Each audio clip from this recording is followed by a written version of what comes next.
गंगा द्वार समीपे तु तटमानंद नाम कम। श्री गंगा जी के किनारे हरिद्वार की पावन भूमि में परमहंस सुखदेव जी महाराज सम्राट परीक्षित को कथा सुनाने के लिए व्यासासीन हुए हैं। आकाश से देवताओं ने पुष्प वर्षा की, ब्राह्मणों ने शांति पाठ किया, नमः शब्द जय शब्द का उद्घोष हुआ और शंखनाद करते हुए समस्त भक्त वृंद कथा स्थल में उपस्थित हुए हैं।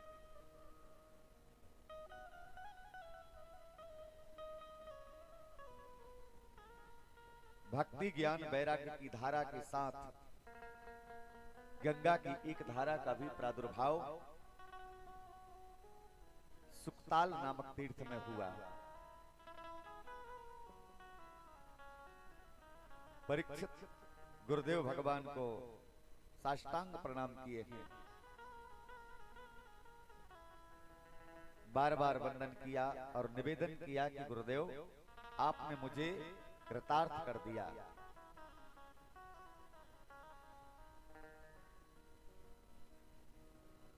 आगे मेरे जीवन का अब कोई मूल तत्व नहीं है।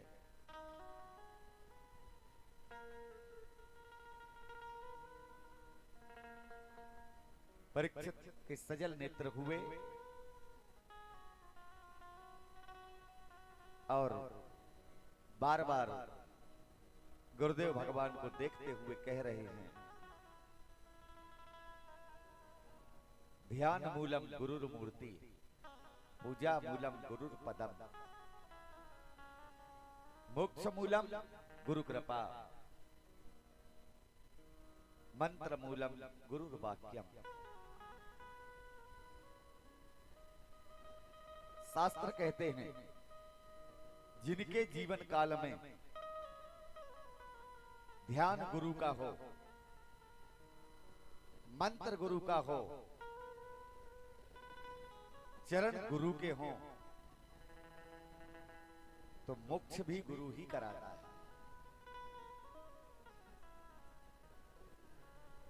बहुत बड़ी उपलब्धियां हैं ये जीवन की।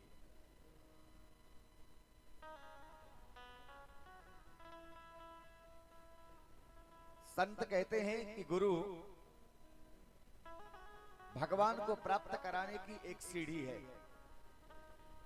यदि आपको किसी ऊंचे स्थान में चढ़ना है और ऊंचे स्थान में जाने के लिए आपको सीढ़ी की आवश्यकता पड़ती है, तो आपके लिए गुरु एक सीढ़ी की कार्य किया करता है।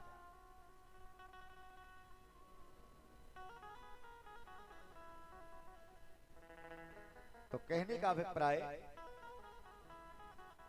कि संसार यदि मात्र गुरु के सानिध्य में जाकर के जुड़ जाए तो उसे फिर अन्य सहारे की आवश्यकता जीवन पर्यंत नहीं है। टूटी हुई कड़ियों को जोड़ने का काम करते हैं तो वो गुरु करते हैं। परिवार ने, संसार ने, राज्य ने सम्राट का साथ नहीं दिया और जब इसे किसी प्रकार से किसी का संग नहीं मिला तो अंत में संतों की शरण में गया और संतों की शरण में जाने के बाद इसका जीवन अपने आप स्वर्ग बन गया।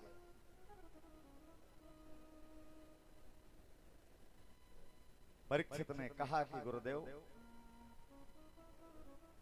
आप जैसे निर्विकारी संतों का सानिध्य यदि जीवन में प्राप्त होता है तो कलिकाल उस व्यक्ति से कोसों दूर भाग जाता है।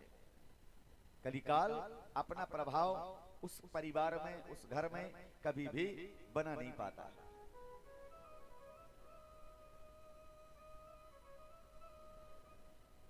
कोटिन पाप कटे पल छिन में,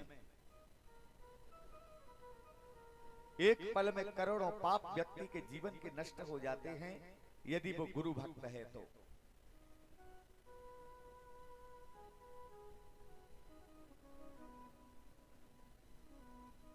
परीक्षित ने जब गुरुदेव भगवान को बहुत सुंदर बात कही तो गुरु जी प्रसन्न हुए और बोले कि परीक्षित, इसमें केवल मात्र गुरु अकेले का श्रेय नहीं होता, समझिएगा। केवल मात्र कर्तव्य गुरु अकेले, शिष्य अकेले का नहीं है कि शिष्य अकेला ही गुरु भक्ति का जप करे। गुरु के भी कुछ कर्तव्य होते हैं जो गुरुओं को भी उन कर्तव्यों का पालन करना चाहिए।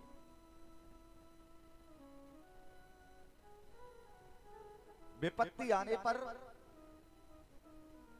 शिष्य का साथ देना यह भी गुरु का एक कर्तव्य है। और जब कोई सीरियस केस हॉस्पिटल जाते हैं, ज्यादा सीरियस हो और हॉस्पिटल जब पहुंचते हैं तो डॉक्टर फॉर्मेलिटी बाद में पूरी करते हैं, पहले उनका ट्रीटमेंट शुरू करते हैं, इलाज शुरू कर देते हैं, समझिएगा। बाद में ये सब लिखा पढ़ी होती रहेगी, पहले इलाज शुरू हो जाता है। और गंगा के किनारे परीक्षित महाराज एक सीरियस पेशेंट के रूप में उपस्थित हुए थे। इनके पास समय नहीं था, ऑक्सीजन लगा हुआ गया था। 7 दिन में मरेगा मतलब मरेगा, और तक्षक जैसे भयानक सर्प के दंश से मरेगा। तो गुरुजी ने देखा कि इसके लिए समय कम है और काम बहुत ज्यादा है। कथा के पहले मंगलाचरण होता है, आप सब देख रहे हैं, प्रतिदिन 10 मिनट मंगलाचरण देवताओं का किया जाता है। तो गुरुदेव भगवान ने देखा कि पेशेंट बिल्कुल सीरियस है, ऐसी अवस्था में उन्होंने मंगलाचरण ही नहीं किया और सीधा भागवत में प्रवेश दे दिया।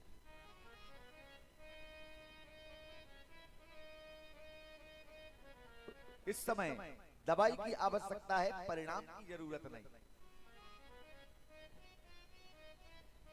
परिणाम तो अपने आप निकल जाते हैं। और गुरुदेव भगवान ने तुरंत इनका इलाज प्रारंभ कर दिया।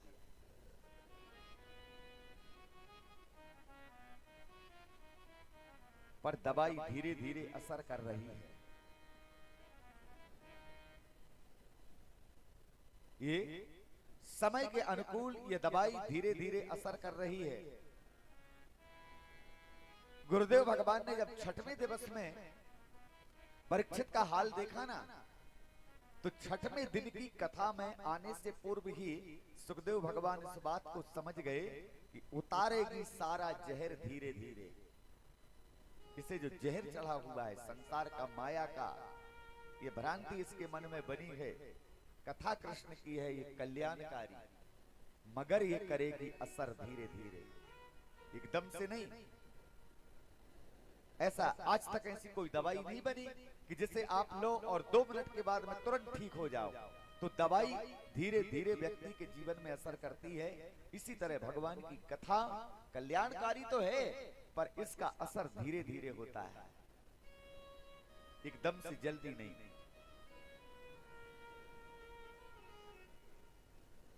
संत की कृपा, भगवंत की कृपा जब जीवन में ये सब प्राप्त हो जाती हैं, तो व्यक्ति के जीवन में अपने आप कल्याण होने लगता है।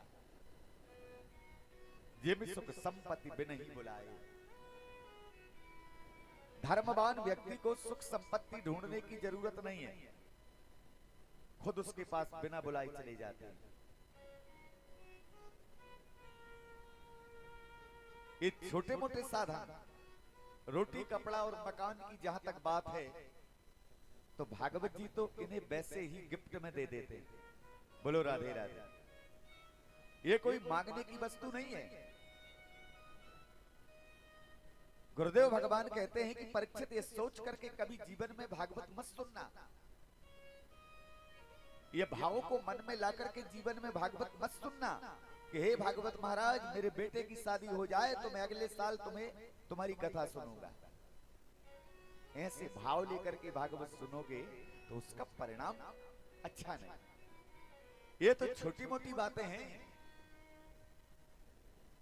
जिस प्रकार छोटे मोटे हाथ पैर के दर्द, सिर के दर्द या छोटी मोटी परेशानी तो डॉक्टर वैसे ही छोटी मोटी दवाइयों से निकाल देता है।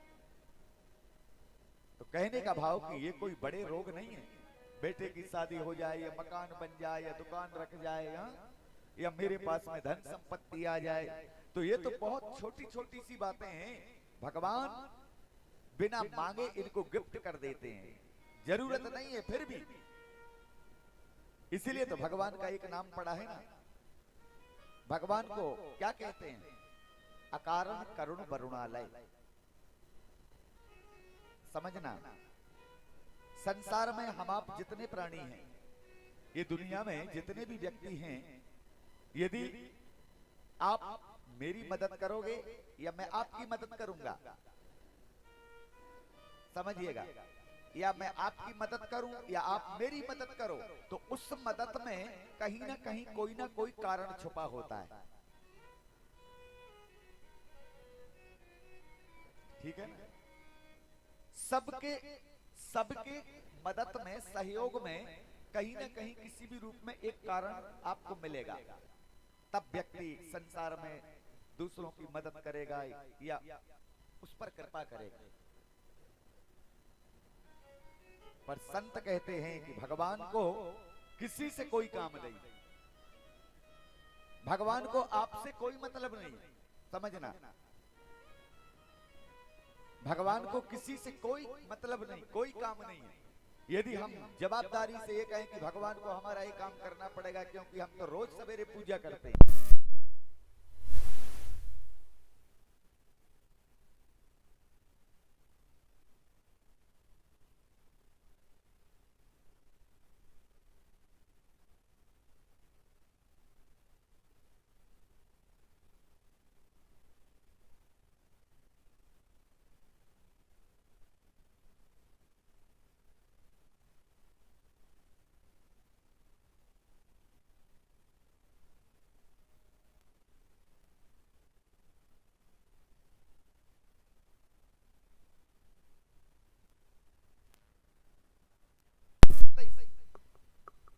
श्री राधे, श्री राधे, श्री राधे, जय हो। तो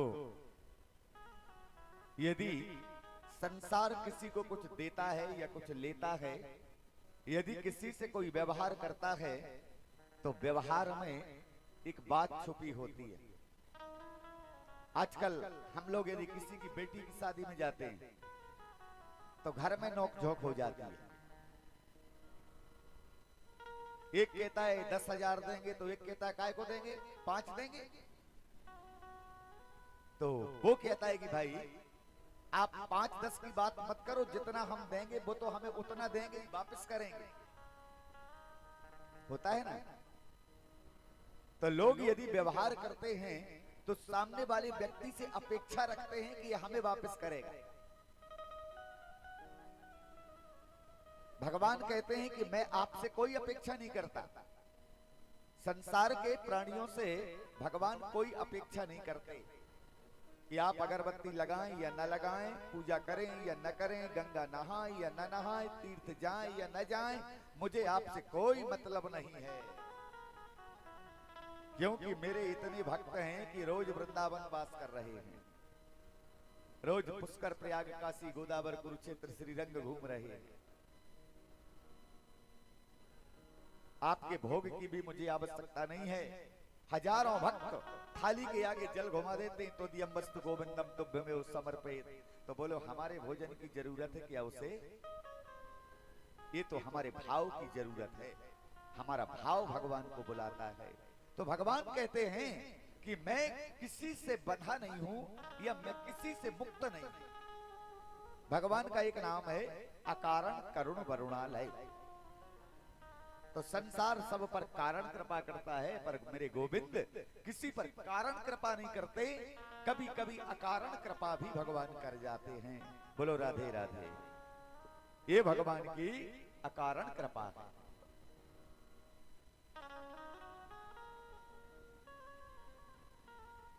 तो जीवन में परीक्षित ने कहा कि गुरुदेव, एक दिन पहले तक मुझे यह पता नहीं था कि मेरे जीवन में आप जैसे संतों का सानिध्य मिलेगा। ये क्या है? ये भगवान की अकारण कृपा है। जो संत ने 7 दिन में मरने का श्राप दिया था, समझना बहुत गंभीर बात है। जिस संत ने परीक्षित को 7 दिन में मरने का श्राप दिया था, वो संत ये भी कह सकता था कि 7 मिनट में मरेगा। कह सकता है ना? जो 7 दिन में मारने की क्षमता रखता है, वो 7 मिनट में भी मारने की क्षमता रखता है। ये तो करंट है, पावर है। ऐसा कोई शस्त्र नहीं बना है कि मारते समय व्यक्ति कहे कि मैं ये मार तो रहा हूं पर तुम 3 दिन नहीं मरोगे। होता है ऐसा? किसी ने तलवार मार दिया है, 3 दिन जिंदा रहना पड़ेगा और मार दिया। क्या ये तलवार जानती है किसे 3 दिन जीवाना है? वो तो अपना घाव करेगी। पर संत ने कहा कि तू 7 दिन जिएगा। तो परीक्षित ने कहा कि गुरुदेव, मुझे ऐसा लग रहा था कि शायद संत इसलिए 7 दिन का श्राप दे रहे हैं कि 7 दिन तक मैं ये सोच सोच के मरूं, यही सोच सोच के मरूं कि मैंने एक महात्मा जी के गले में सांप डाल दिया, एक महात्मा के गले में सांप डाल दिया, अपराध कर दिया। बस ये मेरे दिमाग में बात चल रही है। किंतु ये पता नहीं था कि जब संत श्राप देते हैं तो श्राप में भी कृपा छुपी रहती है। सापत ताड़त, संत यदि श्राप भी देता है तो फायदा है, गाली देता है तो फायदा है, घाटा नहीं है। आज तक आपने जितने पुराण, रामायण या ग्रंथ पढ़े हैं, उन पुराण ग्रंथों में केवल 2 बातें आई, तीसरी कोई बात नहीं। एक श्राप और दूसरा वरदान। उसने उसको वरदान दिया, उसको सदगति मिल गई। उसने उसको श्राप दिया, वो नष्ट हो गया। इसके सिवाय कुछ नहीं मिलेगा। तो परीक्षित ने कहा कि मुझे यह पता नहीं था कि संतों ने मेरे ऊपर कृपा भी कर दी है, और कृपा का परिणाम यह मिला कि तू मरेगा जरूर, बचेगा तो नहीं। अपराध किया है तो सजा तो मिलेगी, परंतु तू सुखदेव जैसे परम ज्ञानी से भागवत भी सुनेगा, और भागवत व्यक्ति की मृत्यु सुधारती है। बोलो राधे राधे। भागवत व्यक्ति की मृत्यु को सुधार देती है। इतना कह करके परीक्षित गुरुजी के चरणों में साष्टांग गिर गया। गुरुजी ने उठाया, परीक्षित को बिठाला और कहा कि भैया, तेरे समान भाग्यशाली जीव संसार में कोई नहीं है। देवता भी याचना करते कि हमें एक बार कथा सुनने को मिल जाए, पर क्या देवताओं को मिलती है? देवताओं को भी वो कथा प्राप्त नहीं हो पाती जो आज हम सबको ऐसे पावन स्थान में बैठ करके भगवान की कथा मिल रही है। इससे बढ़ के आप लोगों का भाग्य हो ही नहीं सकता।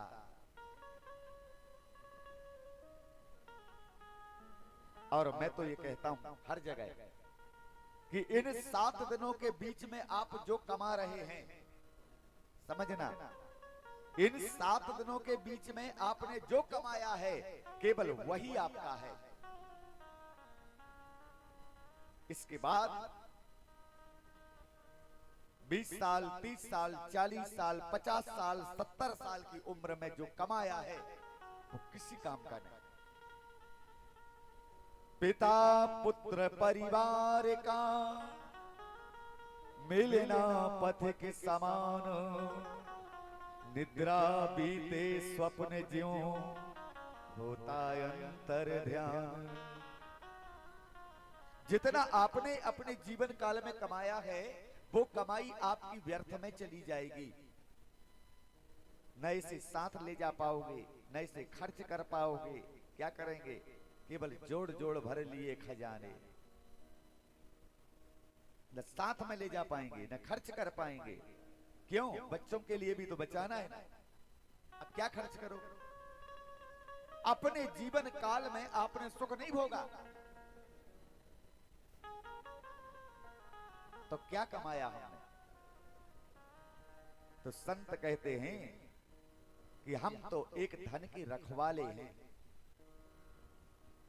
केवल मात्र हम ड्यूटी दे रहे हैं, हम केवल उसकी रक्षा कर रहे हैं, हम रखवाली कर रहे हैं, इसके अलावा हम कुछ नहीं कर पा रहे हैं, सब व्यर्थ में जा रहा है। सम्राट जैसा व्यक्ति भी आज साथ में कुछ लेकर के नहीं गया। आपने सुना होगा भारत में एक राजा हुए थे जिनका नाम हुआ सिकंदर। सिकंदर साहब जिनके पास में धन की कोई कमी नहीं थी, जर सिकंदर का जमी पर रह गया, मरते दम लुकमान भी ये कह गया। ये घड़ी न हरगिज टाली जाएगी, जब तेरी डोली निकाली जाएगी, बिन मुहूर्त के उठा ली जाएगी। कुछ मिलने वाला नहीं। परीक्षित को पूर्ण शांति मिली। परीक्षित ने कहा, गुरुदेव आपने मुझे जो आत्मज्ञान दिया है, मेरे जीवन में आपने जो मुझे आत्मबोध कराया है, यह जीवन की सबसे बड़ी उपलब्धि मेरे लिए है। गुरुजी अब आप मुझे कथा सुनाइए। तो सुखदेव भगवान गोविंद को याद किया। कृष्णाय वासुदेवाय हरये परमात्मने प्रणत क्लेशनाशाय गोविंदाय नमो नमः।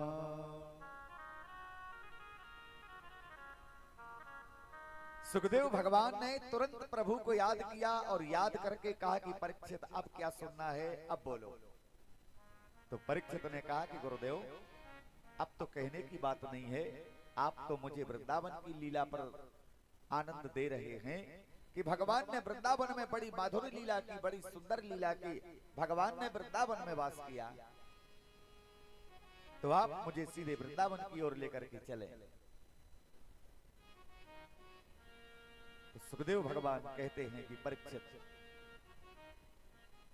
भगवान ने वृंदावन को ही क्यों चुना, समझना। भगवान ने 126 वर्ष तक धरती में राज्य किया और 126 वर्ष में 11 वर्ष श्रीधाम वृंदावन वास किए हैं, 12 वर्ष मथुरा और शेष जिंदगी द्वारिकापुरी। 126 तो 11 वर्ष जब तक भगवान वृंदावन में रहे और वृंदावन में रहते हुए भगवान ने लीला की। भगवान की वह नगरी का नाम है लीला भूमि। ये श्रीधाम वृंदावन है। और भगवान कहते हैं कि मैं संसार छोड़ करके चला जाता हूं, परंतु मैं अपना वृंदावन छोड़ करके कभी जाता नहीं। बोलो राधे राधे। आज शास्त्र परंपरा है कि 4 महीने देव सैनी हो जाती है, आषाढ़ के महीने में देवता सो जाते हैं, ऐसे ही मान्यता है। और फिर कार्तिक एकादशी में जब तुलसी विवाह होता है, तब कहते हैं कि देवता जाग गए, अब मंगल कार्य करो। तो संत कहते हैं क्या भगवान सही सोते हैं या देवता 4 महीने के लिए सही सो जाते हैं? तो कुछ संत कहते हैं कि देवता 4 महीने सोते नहीं। समझना, देवता कभी सोते नहीं है, वो सब देवता मिलकर के श्रीधाम वृंदावन आते हैं और 4 महीने तक भगवान के सानिध्य में भगवान की सेवा करते हैं। ये वृंदावन में आकर के वास करते हैं। तो वृंदावन भगवान का घर है। भगवान कहते ना हम बसामि वैकुंठे योगी नाम हृदय न चा। मैं कभी कभी वैकुंठ में नहीं मिलूंगा, भक्तों के हृदय में नहीं मिलूंगा, योगियों के अंतःकरण में नहीं मिलूंगा, परंतु मेरा मन, मेरा धन, मेरा सर्वस्व श्रीधाम वृंदावन है। दुनिया में मिलूं न मिलूं, पर वृंदावन तो मेरा घर है ना। आप जानते हैं वृंदावन में बांके बिहारी की जो प्रतिमा है, ये कोई जयपुर से लाई हुई प्रतिमा नहीं है। आज भी ये तो हरिदास जी महाराज की कृपा से वृंदावन में प्रकट हुए। ये कोई लाई प्रतिमा नहीं है कि कोई पंडित ने आकर के इनकी प्राण प्रतिष्ठा कराई हो, ये नहीं है। आज भी बिहारी जी का मंदिर जो है, वृंदावन की जो सरकार है, वो इतनी संकीर्णता में वास कर रहे हैं कि आपको पैर रखने को जगह नहीं मिलती। और ब्रज में ऐसे ऐसे भक्त हैं कि वो चाहते तो 10 एकड़ का प्लाट लेकर के बिहारी जी का मंदिर बड़े रूप में बनवा देते, पर बिहारी जी वहां से गए नहीं, क्योंकि ये हरिदास जैसे भक्त की तपोभूमि है। हरिदास ने यहां भगवान को प्रकट किया था। बैकुंठ भी कभी कभी लजा जाता है, ऐसे वो श्रीधाम वृंदावन है। एक बार भगवान अपने बाल गोपालों के साथ में क्रीड़ा कर रहे हैं वृंदावन में, और क्रीड़ा करते करते भगवान ने अपने बालकों से कहा कि भैया आप तो वृंदावन देख रहे हो, एक बार यदि हमारे बैकुंठ के दर्शन करोगे तो आनंद आ जाएगा। अब बच्चे तो ठहरे, जो खेलने वाले बच्चे थे, माखन चोरी करने वाले थे, तो बच्चों ने जब सुना गोविंद के मुख से कि बैकुंठ बहुत बड़ा है, बैकुंठ बहुत अच्छा है, तो ग्वाल बाल बोले कि कन्हैया एक आध बार तेरे बैकुंठ दिखा दे भाई, ले चलेगा? भगवान बोले ले चलूंगा। 2-4 दिन हो गए, अब बच्चे फिर ख्याल करा देते कन्हैया तो बैकुंठ की बात करते हो, एक आध बार दिखाओ भाई। तो भगवान बोले समय आने पर चलेंगे। एक दिन यमुना के किनारे ग्वाल वालों के साथ भगवान गौचारण कर रहे हैं, और गौचारण करते हुए बच्चों ने फिर कह दिया गोविंद एक बार तो ले चल भाई तेरे बैकुंठ को। तो भगवान बोले चलो आज ही चलते। सबको लेकर के भगवान यमुना के किनारे आए, और यमुना के किनारे पर एक कुंड है जिसे कहते हैं ब्रह्म कुंड। तो भगवान ब्रह्म कुंड के पास में खड़े हुए, और खड़े होकर के सब बच्चों से बोले कि अब आंख बंद करो। अब जितने बाल सखा थे सब डर गए, काय लल्ला जमुना में ढकेलेगा का, इतनी अथाई जमुना बह रही है, हम बचेंगे नहीं। भगवान बोले बैकुंठ चलना है ना, तो इतना तो जो मैं कहूं वो करना पड़ेगा, कोई नहीं मरेंगे, सब ठीक ठाक रहेंगे, आंख बंद करो। बच्चों ने आंख बंद किया, और भगवान बोले कूदो। अब बेचारे अंदर से तो डर रहे थे कि ये लौट रहे हैं कि नहीं, पता नहीं कहां ले जा रहा है। बच्चे डर डर के खड़े हैं। भगवान बोले कूदो, बोले तू पहले कूद, पहले तुझे देखेंगे कि तू बचता है कि नहीं। तो कन्हैया कूदे, और साथ में सब बच्चे कूद गए। यमुना के ब्रह्म कुंड में कूदे तो अथाह जल, गहरा जल, और सब बच्चों के साथ भगवान यमुना के अंतःकरण से होकर के भगवान बैकुंठ में निकल गए। और जब भगवान बैकुंठ में जाकर निकले ना, भगवान बोले अब आंखें खोलो। और बच्चों ने जब आंखें खोली और जब बैकुंठ को देखा, क्या कहना था।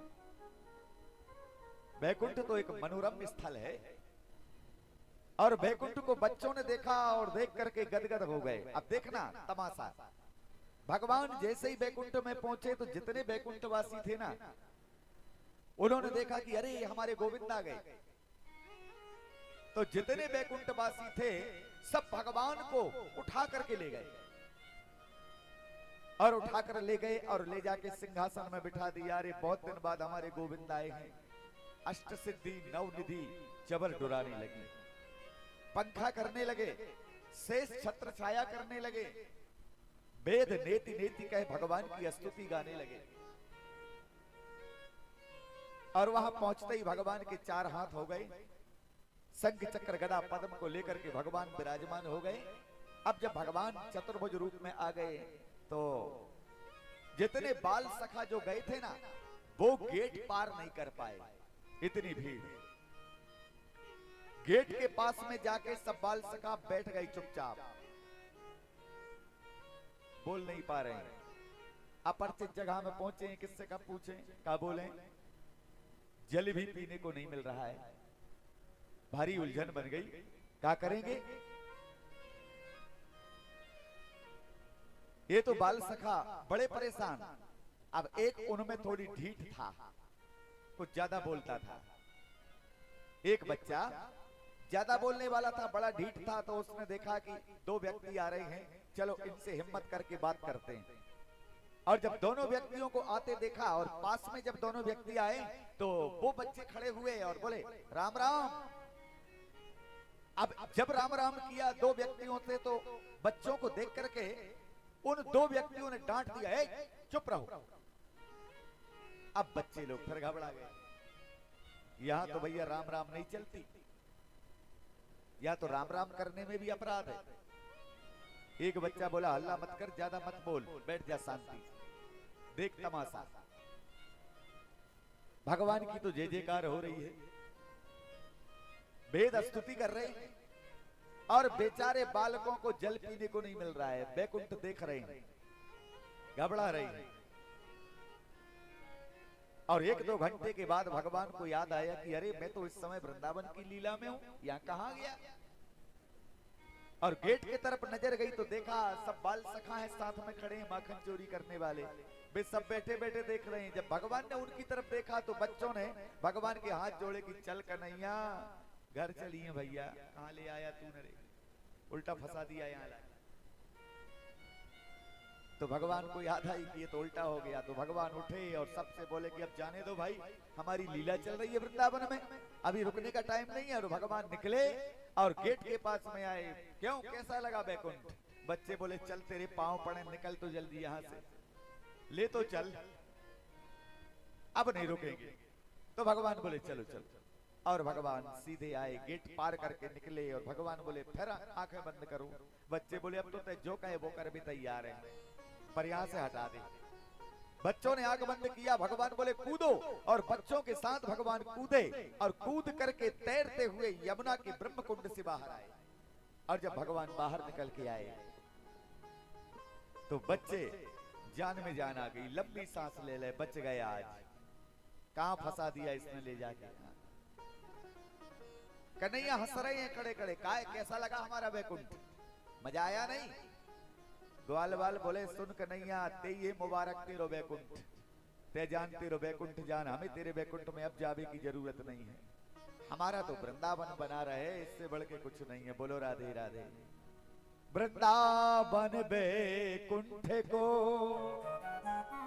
तोलो तुलसीदास, तुलना हुई, गरुआ ऊपर रह गयो,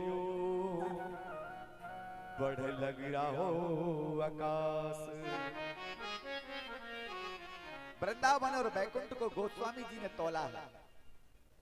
वृंदावन वृंदावन है, बैकुंठ भी वृंदावन की तुलना नहीं कर सकते। वो श्रीधाम वृंदावन है जो बैकुंठ को भी श्रेष्ठ बताने वाले श्रीधाम वृंदावन बिहारी जी कहते हैं मैं सतत वृंदावन में वास करता हूँ। यदि वृंदावन में भक्त का जन्म हो जाता है यही काफी है कि हम वृंदावन के वासी बन गए। यमुना तट छाऊं निकंजन में जहाँ रसिकों का वासा है। गोविंद इतनी कृपा करना, अगला जन्म श्रीधाम वृंदावन में ही देना। समझिए, हमारे सल्तनत में अकबर जब राजा हुए थे और अकबर के राज्य में इनके राज्य में भारत के संगीत सम्राट जो थे तानसेन, वो गायन करने के लिए जाते थे। और जब तानसेन गायन करने जाते तो अकबर के दरबार में जब इनका नृत्य गायन होता था तो अकबर प्रसन्न हो जाते थे और कहते थे कि तानसेन तुम्हारे जैसा कोई गायक के धरती में नहीं हुआ। तो तानसेन कहते कि महाराज आप कभी जिंदगी में हमारे गुरुजी का संगीत सुनोगे तो आपको लगेगा कि संगीत क्या होता है। तो उन्होंने कहा कि भाई आपके गुरुजी कौन है? तो तानसेन ने कहा कि हमारे गुरुजी वृंदावन में रहते हैं जिनका नाम है हरिदास। तो अकबर को जिद पड़ी कि आप एक बार अपने गुरुजी को हमसे मिलवाइए। तो तानसेन ने कहा कि राजन हमारे गुरुजी कभी कहीं जाते नहीं, वो वृंदावन छोड़ करके कभी कहीं जाते नहीं। यदि आपको गुरुजी के दर्शन करना है तो आप ही वृंदावन चलिए। अब उत्तेजना तो अकबर के पास में थी कि जब इनके गुरुजी इतने बड़े हैं, जब तानसेन इतना बड़ा है तो गुरुजी कितने बड़े नहीं होंगे, तो चलना चाहिए। तो एक दिन अकबर अपने मंत्रियों के साथ श्रीधाम वृंदावन आए और वृंदावन में आकर के अकबर ने कहा कि अब आपके गुरुजी के दर्शन करेंगे। तो तानसेन बोले कि रुकिए, अब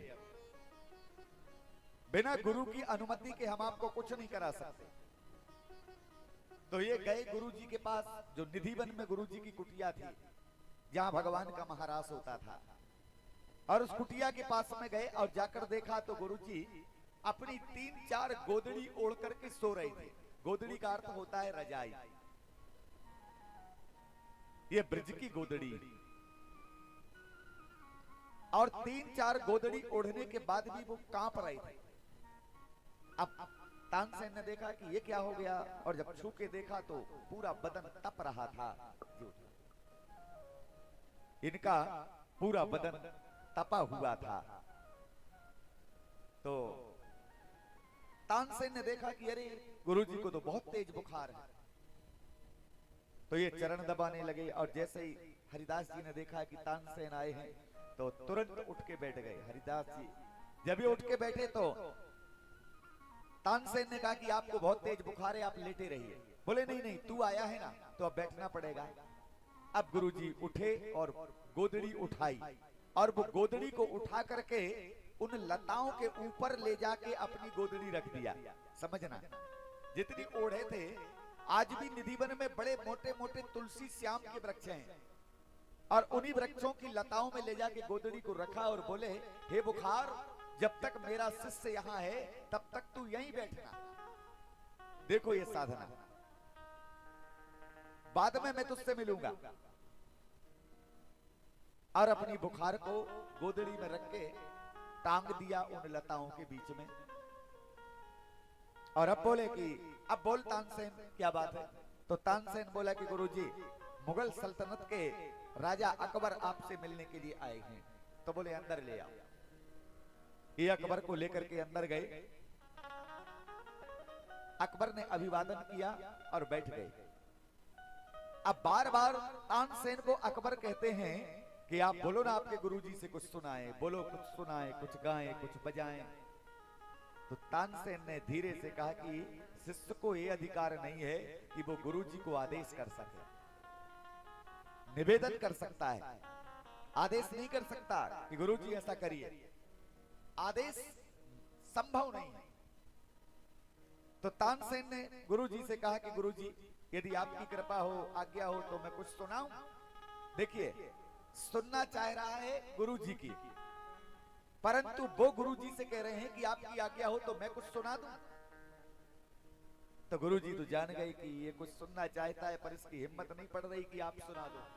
तो गुरुजी बोले सुनाओ। तानसेन ने तानपुरा लिया और तानपुरा लेकर के ये गायन शुरू किया। तो कहते हैं कि गायन करते करते तानसेन जानते हुए गलत स्वर लगा रहे थे।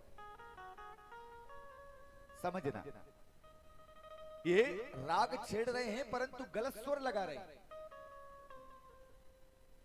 और संगीत एक ऐसा गुण है कि जानने वाला व्यक्ति यदि गलत स्वर लगेगा तो उसे खिन्नता बनेगी। कभी कभी होता है कि जब गलत राग चलता है तो कानों में जाकर के खलने लगता है, ये बज रहे।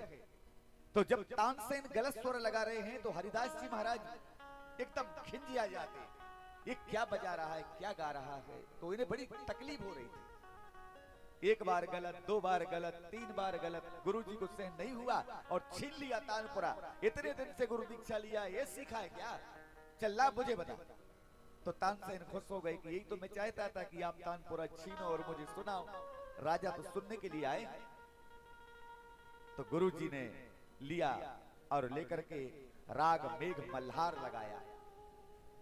और जब लगाया और मेघ मल्हार लगा करके गायन शुरू किया तो कहते हैं कि बिना बादल के वृंदावन में इतनी वर्षा हो गई कि यमुना में उफान आ गई थी। इतनी बारिश वृंदावन में हुई कि यमुना उफान में भर गई। और जब देखा राजा अकबर ने तो अकबर घबरा गई कि मैंने आज तक ऐसा गायक नहीं देखा। तो जब गायन शांत हुआ तो अकबर बोले कि महाराज कोई सेवा का अवसर दीजिए। तो हरिदास जी बोले कि भाई आप तो सम्राट हो, आपको क्या सेवा का अवसर दें हम। तो उन्होंने कहा कि आप बता दीजिए कितना ही बड़ा काम हो अकबर करेगा, धन से, दौलत से, तन से, मन से, आप जो कहेंगे मैं आपके लिए समर्पित हूं, आप बताइए मुझे करना क्या है। तो हरिदास जी महाराज बोले, देखे हैं कि ये बड़ा घमंडी राजा है, इसके मद को दूर करना पड़ेगा। तो हरिदास जी बोले कि भाई देखो, हमारे यहाँ कोई कमी नहीं है, सब ठीक ठाक है, हमारे पास कुछ नहीं है, फक्कड़ बाबा है, शाम को भोजन मिल जाए तो आनंद है, न मिले तो आनंद है, हमें कोई आवश्यकता नहीं है। पर यमुना के किनारे वृंदावन में यमुना के किनारे में एक स्थान टूट गया है, तो वो स्थान को तुम सुधरवा दो।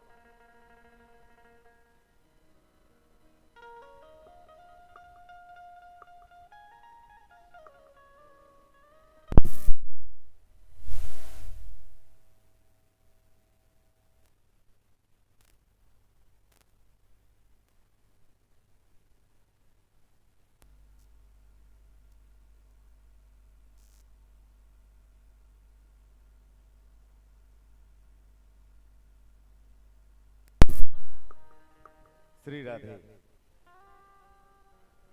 तो हरिदास जी महाराज ने कहा कि आप वृंदावन का जो टुकड़ा टूटा है केवल उसको बनवा दो। तो राजा का बड़ा दिमाग खराब कि मैं इतना बड़ा सम्राट और ये मुझे काम दे रहे हैं कि एक टुकड़ा सुधरवा दो। अरे कम से कम 10-50 करोड़ का काम बताते तो मैं करता उसको, इतना सा काम ये मुझे सौंप रहे। बहुत दिमाग खराब हुआ अकबर का, परंतु अब क्या करें, संत है, कुछ कह सकते नहीं। तो बोले चलिए दिखाइए वो टुकड़ा। और जब हरिदास जी महाराज, तानसेन और अकबर यमुना के किनारे जब वो स्थान टूटा था, वो टूटे स्थान को देखने के लिए गए, और जब जाकर के अपनी माया का विस्तार हरिदास जी महाराज ने किया, और जब अकबर ने वो टुकड़े को देखा तो टुकड़े को देख करके हरिदास जी महाराज को प्रणाम कर लिया कि महाराज मेरी पूरी सल्तनत लग जाएगी, पूरी प्रॉपर्टी लग जाएगी, तो मैं इसे नहीं सुधरवा सकता। क्योंकि हरिदास जी ने वृंदावन के उस टुकड़े में पूरे बैकुंठ के दर्शन करा दिया था। इसने कहा महाराज सब लगा दूंगा तो नहीं सुधरवा पाऊंगा, ऐसा वो श्रीधाम वृंदावन है। भगवान कहते हैं ये मेरी पावन भूमि वृंदावन है और वृंदावन में मैं प्रकट होकर के आया हूं। संत कहते हैं एक बार व्यक्ति वृंदावन की यात्रा जीवन में जरूर करे।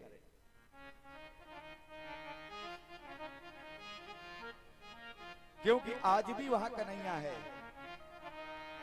जरा चल के वृंदावन देखो,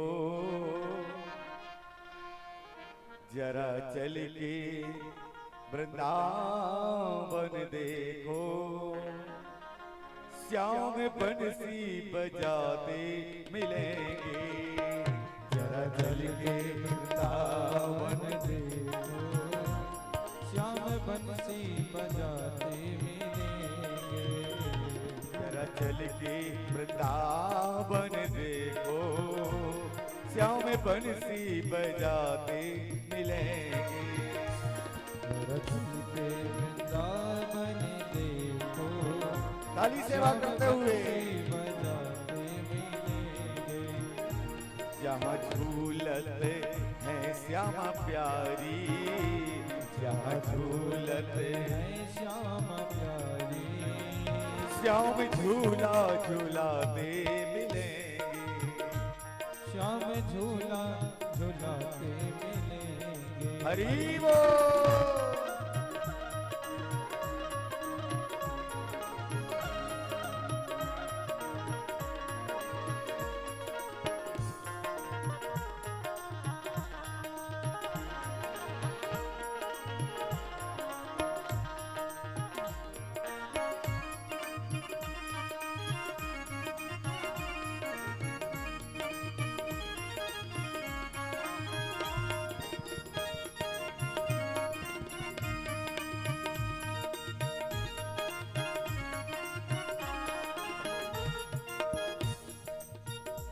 जहाँ बहती है यमुना की धारा, जहाँ बहती है यमुना की धारा, बड़ा निर्मल है उनका किनारा, बड़ा निर्मल है उनका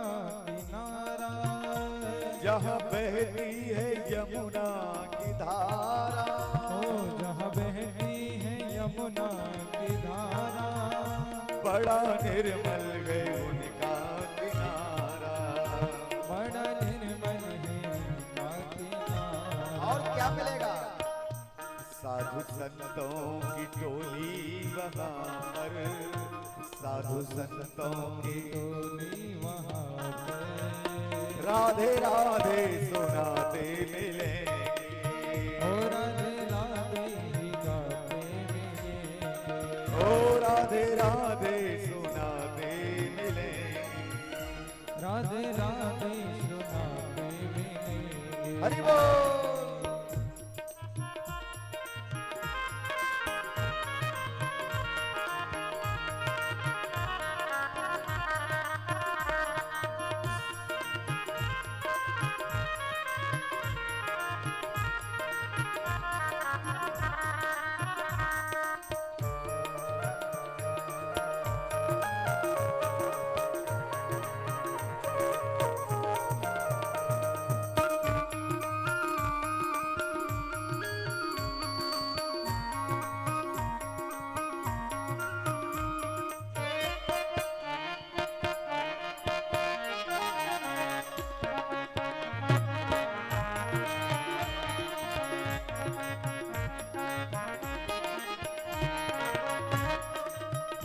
श्री राधे।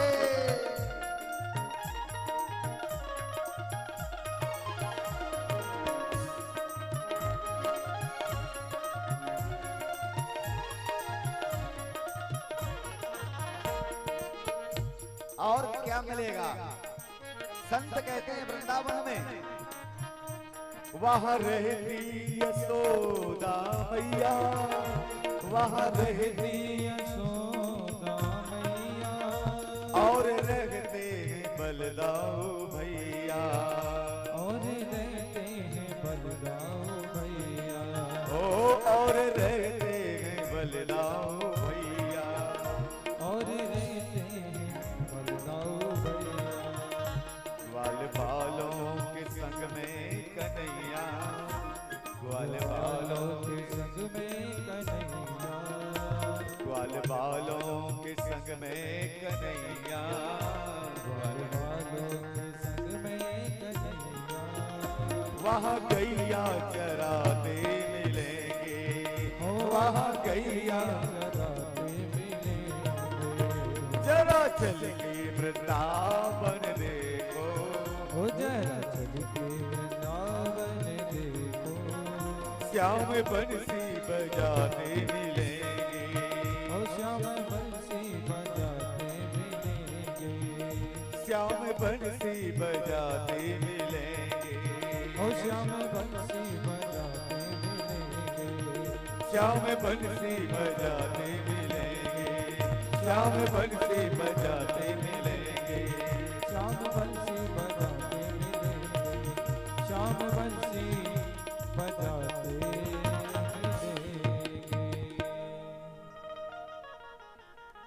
जरा चल के वृंदावन देखो, श्याम बंसी बजाते मिलेंगे। ये है भगवान की पावन पवित्र भूमि श्रीधाम वृंदावन। विचारिए, भगवान कहते हैं जीव रूपी नंद हो। श्री राधे।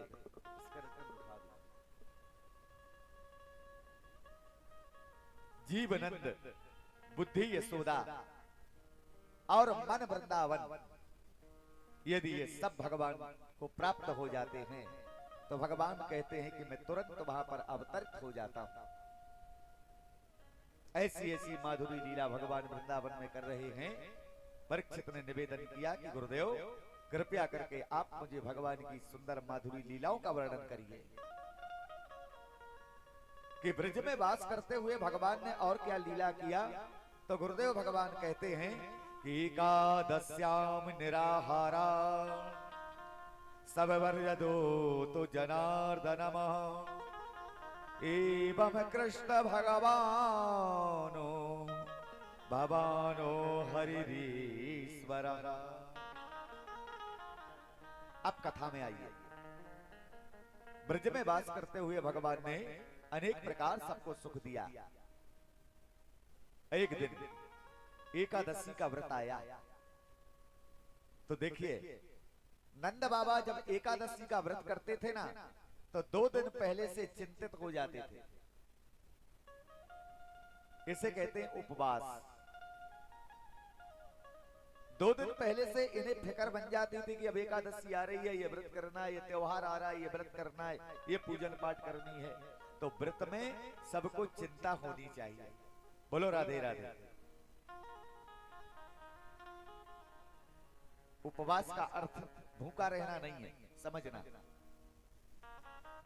उपवास का अर्थ भूखा रहना नहीं कि हम भूखे रह करके भगवान को प्राप्त कर लेंगे। मैं कहा करता हूं, यदि भूखे रहने से भगवान की प्राप्ति हो जाती तो सबसे पहले भगवान उन्हें मिलते जो फुटपाथ में भूख से दम तोड़ते हैं, क्योंकि उन्हें तो भोजन नसीब होता नहीं और वो मर जाते। तो भगवान उनको मिलते ना। उपवास का अर्थ है ईश्वर के समीप रहना। ये उपवास का अर्थ नहीं।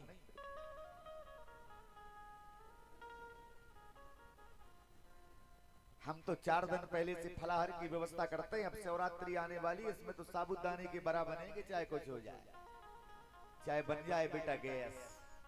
क्या मतलब? हाँ, ये उपवास नहीं है। उपवास का अर्थ है स्वल्पाहार को लेना। उपवास का अर्थ है भगवान से जुड़े रहना, परमात्मा से जुड़े रहिए। कई ऐसे भक्त आते हैं, कई बार आकर के कहते, महाराज जब जब कोई त्योहार आता है हमारे घर में जरूर लड़ाई होती है। बोलो राधे राधे। बहुत शिकायत आती है इस बात की कि जब जब कोई त्योहार आता है ना तभी लड़ाई होती है। ऐसा क्यों होता है? तो फलाहार अच्छी नहीं बनती तो होगी। हाँ, थोड़ा ढंग से बनाया करो तो लड़ाई नहीं होगी। पर संत कहते हैं उपवास का अर्थ है जितेंद्रियो, अपनी इंद्रियों को जीतना तो उपास करना। जित श्वासो, जित संगो, जितासनो, इन सब को जीत करके भगवान का ध्यान करना, यही उपवास है।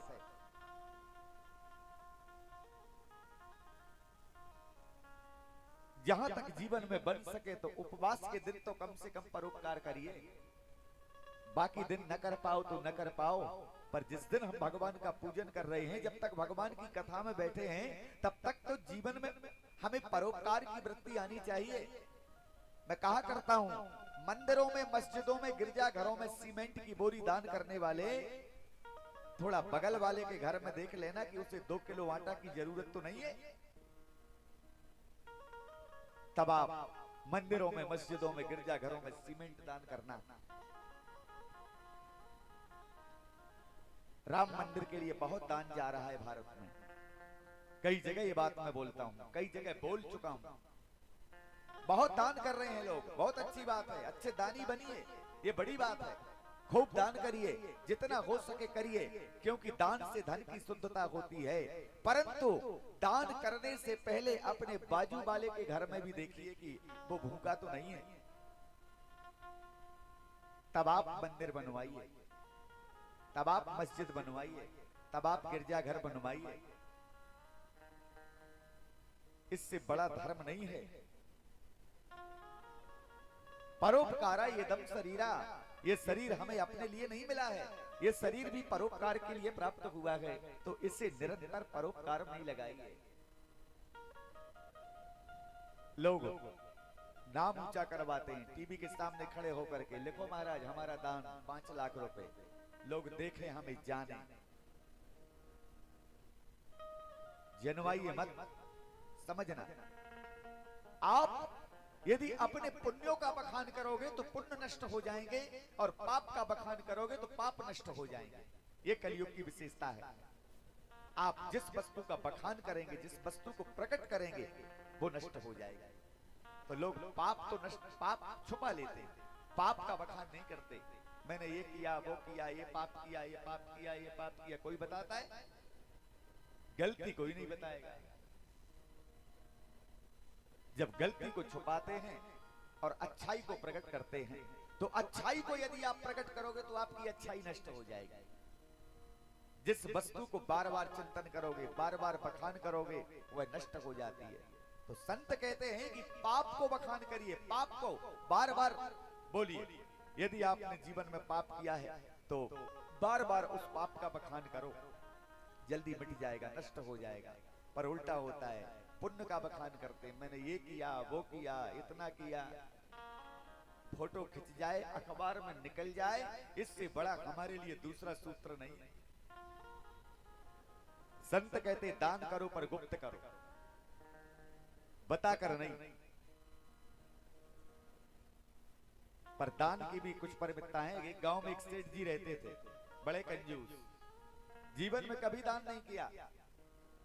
बाजू के गांव वाले आ गए, महाराज हम कथा कर रहे हैं, सेठ जी कुछ दान कर दीजिए। सेठ जी बोले जितना लगे।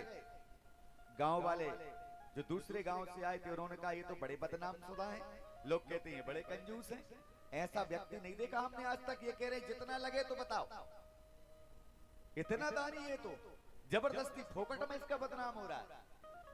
तो गांव वाले बोले कि सेठ जी तो पर क्या लिख लें, जो तुम्हारी इच्छा हो तो लिख लें 50,000। अरे 60।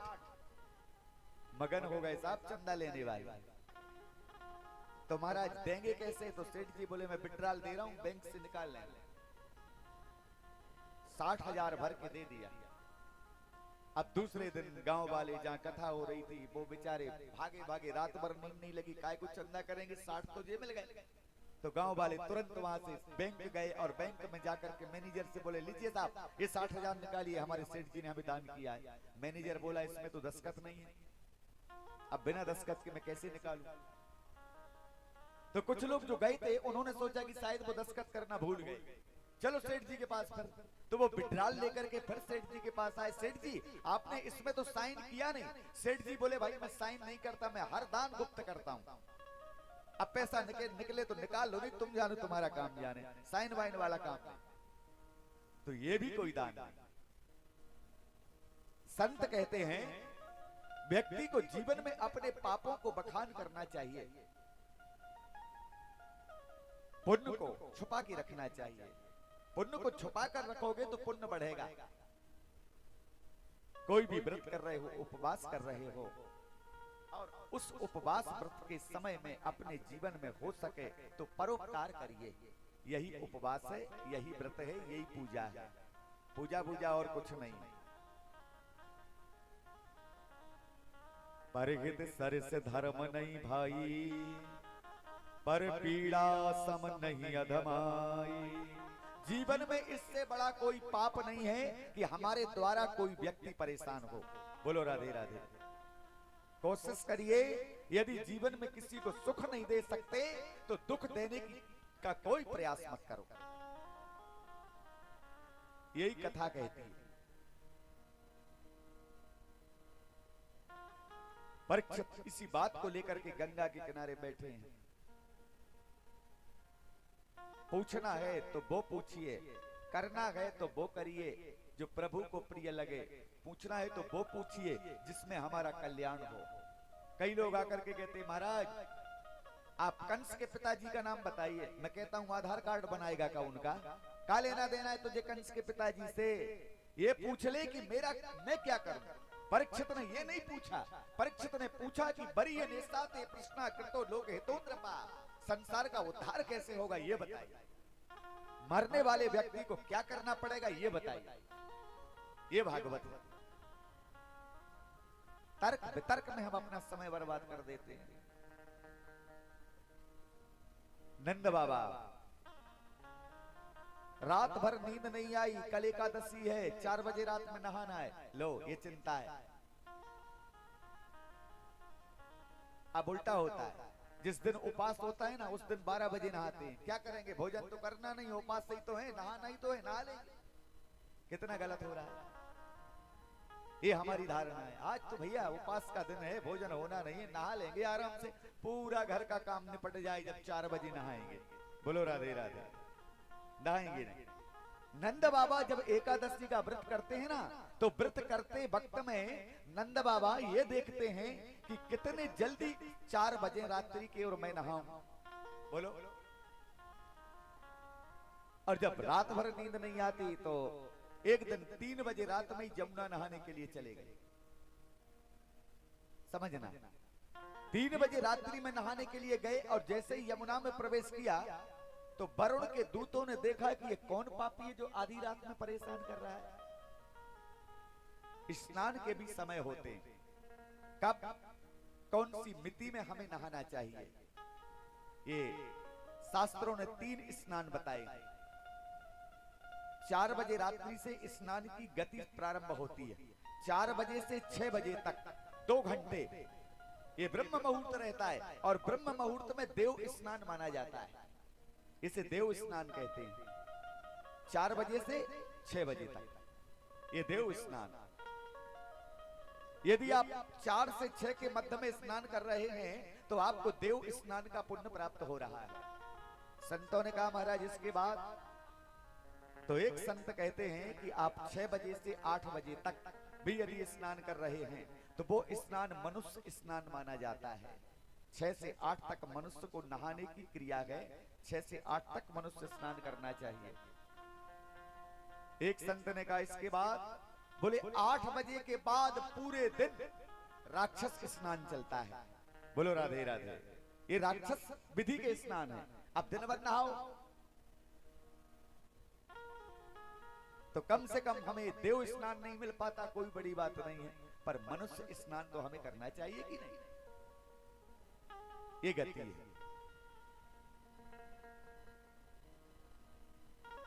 रात्रि में 4 बजे के पहले, सूर्य अस्त से 4 बजे के पहले स्नान करना भी निषेध है। क्यों? क्योंकि उस समय में तांत्रिक स्नान माने जाते हैं। ये तांत्रिकों की पूजा होती है। 12 बजे रात से 3 बजे रात तक तांत्रिक लोग पूजा करते हैं। हमारी मांत्रिक पूजा का प्रमाण नहीं है। तो अब बताइए। और नंद बाबा 3 बजे रात में नहाने पहुंच गए, और जब पहुंचे तो वरुण के सेवकों ने देखा ये कौन है रे, इतनी रात को परेशान कर रहा है। तो पकड़े पांव और ले गए वरुण के लोक में खींचते। वरुण देवता बोले ये कौन है? बोले ये तो पता नहीं, पर ये गोकुल के हैं, यमुना स्नान करने आए थे, 3 बजे रात में परेशान कर रहे थे, अब खींच के ले आए। वरुण बोला रख दो, बंद कर दो। सवेरा हो गया, मैया ने कन्हैया को जगाई, बेटा उठ तो, तेरे बाबा का पता नहीं है। कन्हैया तो जान गए कि बाबा फंस गए। 3 बजे रात में नहाएगा दादा तो फंसेगा ही, क्या कहने की बात। कन्हैया बोले मैया आ जाएंगे, चिंता न कर, कहीं गए होंगे। अब यशोदा भोली थी, बड़ी बेचैन हो रही है। 10 बज गए, 12 बज गए, 2 बज गए, दोपहरी लग गई, बाबा आए नहीं। फिर बार बार कन्हैया के पास गई, लल्ला देखना तेरे बाबा लौट के नहीं आए। अरे मैया चिंता न कर, आ जाएंगे। कहाँ जाएंगे? दाऊ भैया बोले लल्ला सच बोल, तुझे पता है? कन्हैया बोले पता है दाऊ। तो पर चलना। अरे रुको तो, शाम होने को आई, मैया रो पड़ी, लल्ला तू बाबा को लाएगा कि नहीं? कन्हैया बोले चलो दाऊ अब चलते हैं। और दोनों भाई मिलकर के वरुण के लोक में गए। वरुण ने भगवान को देखा तो चरणों में गिर पड़ा, गोविंद मेरे ऊपर कृपा करके आप यहाँ आए हो। भगवान बोले आए नहीं है, बुलाए गए। हम काय को आते तेरे यहाँ? बोले बुलाया किसने? बोले जिनको तुम बंदी बना करके रखे हो वे हमारे बाप हैं। हाँ हाँ, ये हमारे बाबा नंद हैं। तो वरुण को बड़ा दुख हुआ, बड़ा डर लगा कि अरे ये क्या बन गया, मैं तो भगवान के पिताजी को उठा के ले आया। वरुण ने सेवकों को डांटा, आप पता तो करना था ये कौन है, कैसे तुम निरपराध लेकर के आ गए? भगवान बोले नहीं, उनकी गलती नहीं है। गलती बड़ा करे चाहे छोटा करे, अपराधी को दंड मिलना चाहिए, सजा अपराधी को मिलनी चाहिए। ऐसा नहीं कि वो मेरे पिताजी हैं तो जो मन में आए तो करें। निजकृत कर्म भोग फल भ्राता, जैसा कर्म मनुष्य करेगा उस कर्म का फल उसे भोगना ही पड़ेगा। वरुण ने भगवान को प्रणाम किया, महाराज गलती हो गई। भगवान बोले कोई गलती नहीं भाई, अब तो जाने दो। और वरुण ने 4 श्लोकों में भगवान की स्तुति गाई। भगवान प्रसन्न हुए हैं और वरुण ने इनके बाबा नंद को छोड़ा है। नंद बाबा को लेकर के और दाऊ भैया के साथ भगवान अपने गोकुल में आए। प्रेम से कहो श्री राधे। गोकुल में निवास कर रहे हैं। सुखदेव भगवान कहते हैं कि भगवान बड़ी माधुरी लीला कर रहे हैं।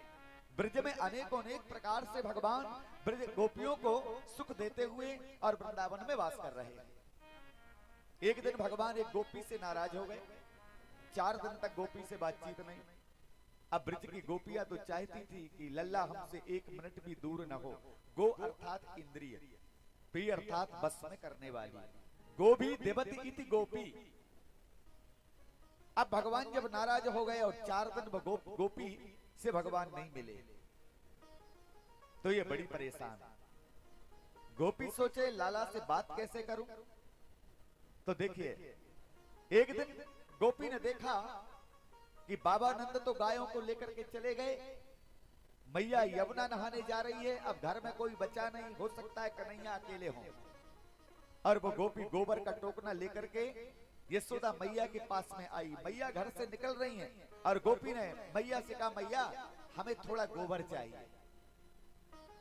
तो मैया बोली, तेरे घर में तो इतना गोबर होता है, तो मेरे घर में काहे को आई है। तो गोपी बोली कि आज हमारे घर में सत्यनारायण की पूजा है और मेरे पति ने बाद में बताया कि पूजा करनी है। मैंने गोबर सब फेंक दिया बाहर। तो अब बता कि मैं घर की सफाई कैसे करूं। जब तक गऊ के गोबर से घर पवित्र ना हो पूजा कैसे होगी।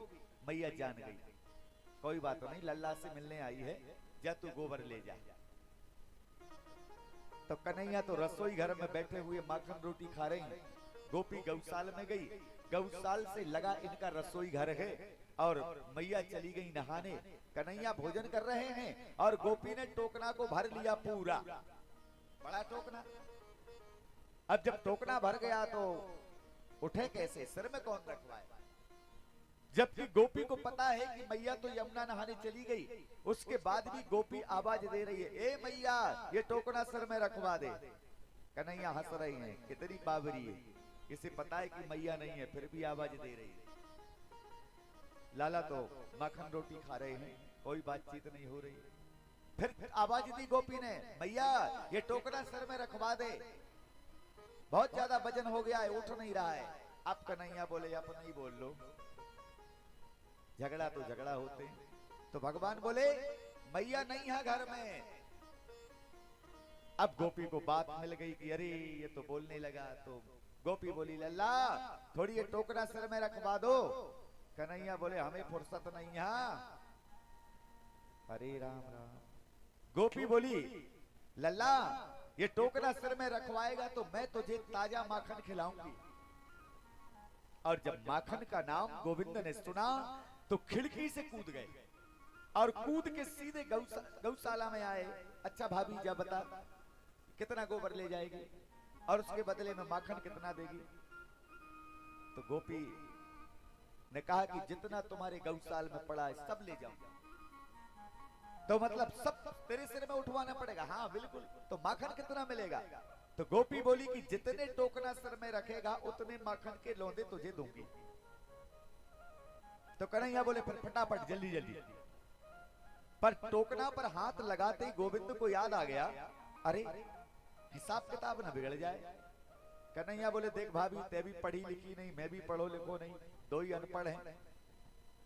और मान लो एक टोकना मैंने तेरे सिर में ज्यादा रखवा दिया और तूने माखन कम दे दिया तो तू मेरी कर्जदार बन जाएगी। और मान लो मैंने ज्यादा माखन ले लिया और टोकना कम गए तो मैं तेरा कर्जदार बन जाऊंगा। तो भाई ये कर्ज वर्ज ठीक नहीं है। मैं साफ सुथरा आदमी हूं, कर्ज नहीं चाहता। तो गोपी बोली, फिर क्या करें। कन्हैया बोले, यही तो नहीं समझ में आ रही कि क्या करें। गोपी ने कहा, ऐसा करते हुए दीवाल में गोबर के निशान लगाते जाऊंगा। जितने निशान होंगे बाद में गिन लेंगे, हिसाब हो जाएगा। कन्हैया बोले, मैया पांव तोड़ देगी। पता है कल ही साफ सफाई करी हमारी मैया ने और तू दीवार में गोबर लगाएगी, बहुत पिटेगी तू भी और मैं भी। अब क्या करें लल्ला तू बता। कन्हैया बोले, ये तो मुझे नहीं सूझ रही है। तो गोपी बोली, मुझे तो सूझी। क्या सूझी। बोले, एक काम करती हूँ लल्ला, मैं तेरे मुंह में गोबर का टीका लगाऊंगा। एक टोकरा सर में रखी, एक टीका लगाऊंगी, 1 2 3 जितने भी होंगे तो लगाती जाऊंगी। कन्हैया बोले ये ठीक रहेगा हिसाब किताब। और एक टोकरा सिर में रखती है गोपी और एक हाथ से लेकर भगवान को एक टीका गोबर का रख देती है। भगवान बड़े जतन से संभाल के उसे लगाए रखते हैं। फिर टोकरा उठवाई, फिर दूसरा, तीसरा, चौथा, पांचवा, 10वां, 20वां, 25वां, 100वां, 200वां, पूरे मुंह में गोबर ही गोबर हो गया। और गोविंद के जब पूरे मुंह में गोबर लग गया, इतने में मैया स्नान करके लौटी और गोपी टोकना लेकर के गई है। और मैया ने जब कन्हैया को देखा, अरे राम राम ये क्या है, पूरे मुंह में गोबर लगा लिया है। तो मैया बोली चल जल्दी धो इनको, चल चल निकल। मैया हाथ पकड़ के कन्हैया का ले जाने लगी तो भगवान हाथ छुड़ा करके दूर खड़े हो गए। मैया बोली क्या हो गया? कन्हैया बोले हमारा हिसाब किताब है मैया, जो गड़बड़ न हो जाए, अभी नहीं मिटाना है, जब पूरी गिनती हो जाएगी तब मैं खुद धो लूंगा। ऐसे भाव वृंदावन में भगवान प्रकट कर रहे हैं। सुखदेव भगवान कहते हैं अनेक प्रकार के ब्रज में एक दिन एक नई गोपी शादी होकर के आई। समझना, ये कथा नहीं है, जो कथा आप सुन रहे हैं ये कथा नहीं है, ये वृंदावन में 200 वर्ष पुरानी सत्य घटना है। वृंदावन में जो लीला हुई, एक गोपी की नई शादी हुई और नई शादी होकर के जब वो गोपी वृंदावन में आई तो शादी होकर के 2 दिन रुकी, फिर चली गई।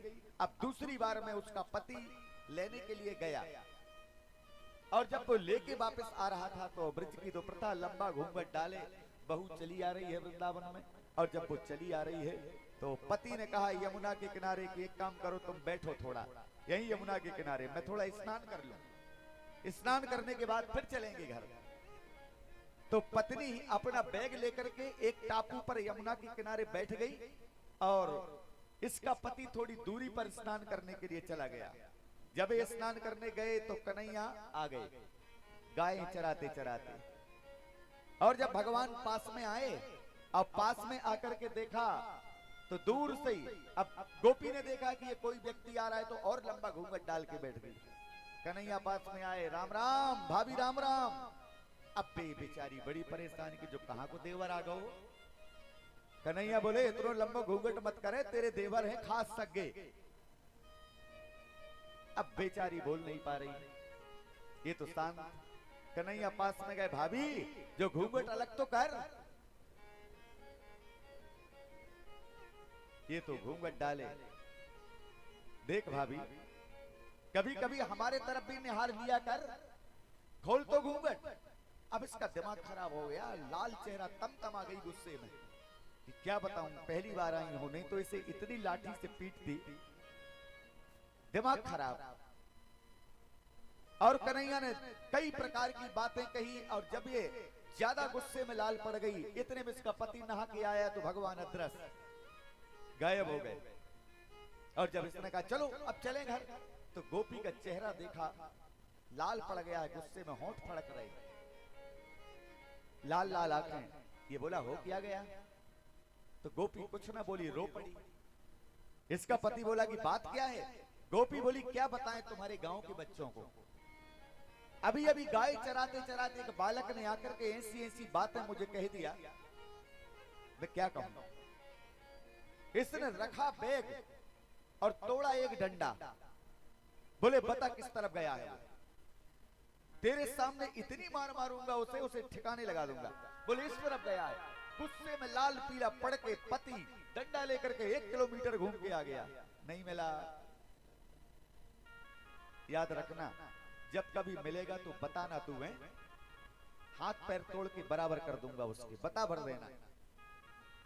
अब जब पति ने थोड़ा समझाया तो पत्नी थोड़ी शांत हो गई, पर शांत हो गई और घर आए। घर आने के बाद भी बैठती है तो उसकी बातें याद आती हैं।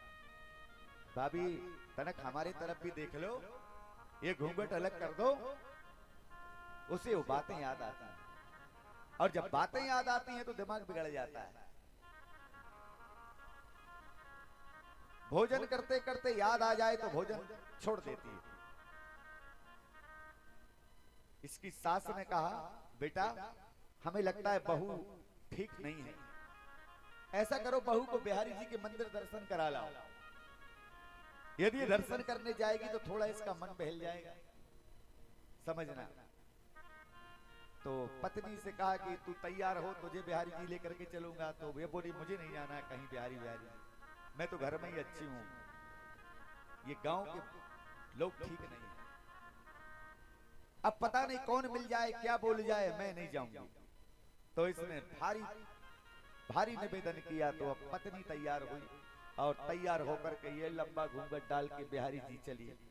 कतार लगी रहती है बिहारी जी में दर्शन की। और जब पहुंची पट खुला, और जैसे ही पट खुला तो ये छोटी थी तो भगवान के दर्शन नहीं हो पा रहे थे। तो इसके पति ने हाथ पकड़ा और जबरदस्ती भीड़ में ले जाके आगे खड़ा कर दिया कि अब देख, बिहारी जी का पर्दा खुलता है, बंद होता है, बंद होता है, खुलता है, बार बार ये प्रक्रिया वहां चलती रहती है। और जैसे ही वहां पर पर्दा खुला और पति ने कहा देख बिहारी जी, और पत्नी ने अपना घूंघट ऊपर करके जो गोविंद को देखा और देख करके भौचक्की रह गई। अरे अरे सुनो सुनो, यही है वो लड़का जो मुझे यमुना के किनारे मिला था, यही है वो, यही है, इसको मारो। पति ने सुना तो पत्नी के चरण पकड़ लिया, चरणों में गिर पड़ा। देवी, मैं इसी वृंदावन का रहने वाला हूँ, आज तक उसके मुझे दर्शन नहीं हुए और वो तुझसे इतनी ठिठोली करके चला गया। तू मेरी गुरु है, पत्नी नहीं। तो गोविंद की कृपा जिन पर हो जाती है वो उसकी कृपा के पात्र बन जाते हैं। सारे ब्रज में घूम करके भगवान गोपियों की कामनाओं को पूर्ण करते हैं। समस्त गोपियां भगवान को याद करती हैं, कभी बंसी बजा करके, कभी चित्त की चोरी करके, कभी मटकी को फोड़ करके, कभी वस्त्रों की चोरी करके। तो कई प्रकार से भगवान गोपियों को रास्ते में छेड़ करके खड़े हो जाते हैं। और जब भगवान 2 दिन तक भगवान गोपियों से मिलते नहीं तो गोपियां एकांत में बैठ करके भगवान को याद करती हैं कि अब तो तू हमारे नेत्रों में बस जा कन्हैया, तू कहां जा रहा है, तो दूर क्यों भागता है।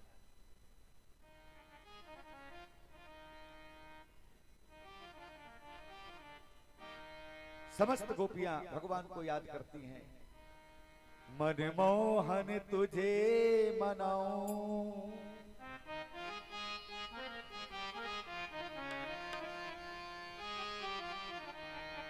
मनमोहन तुझे रिझाऊं, मैं नित नए लाड लड़ाऊं, छुपा कर नैनन में बसा के तुझे अखियन में, छुपा कर नैनन में छुपा के तुझे अखियन में,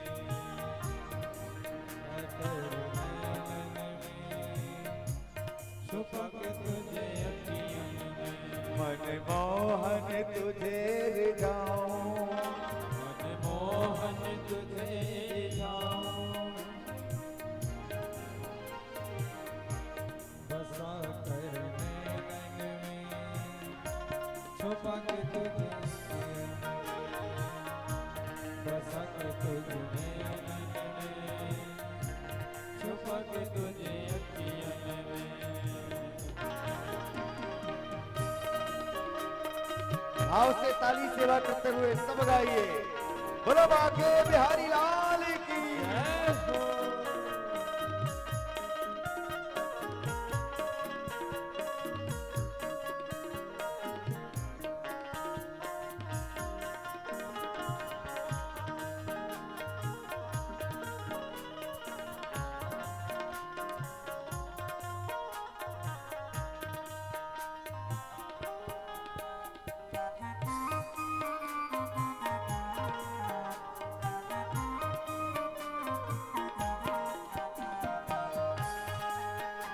जय हो। जय हो।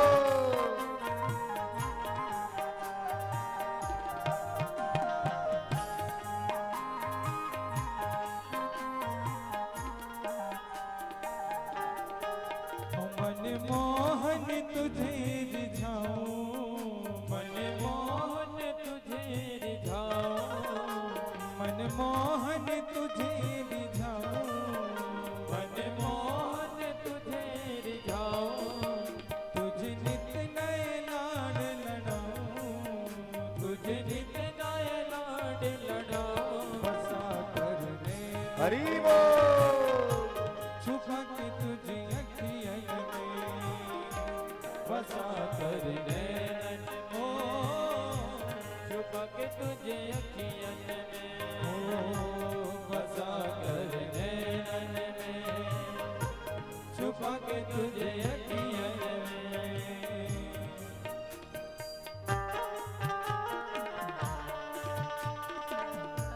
सब ताली सेवा करते हुए भाव से गाइए।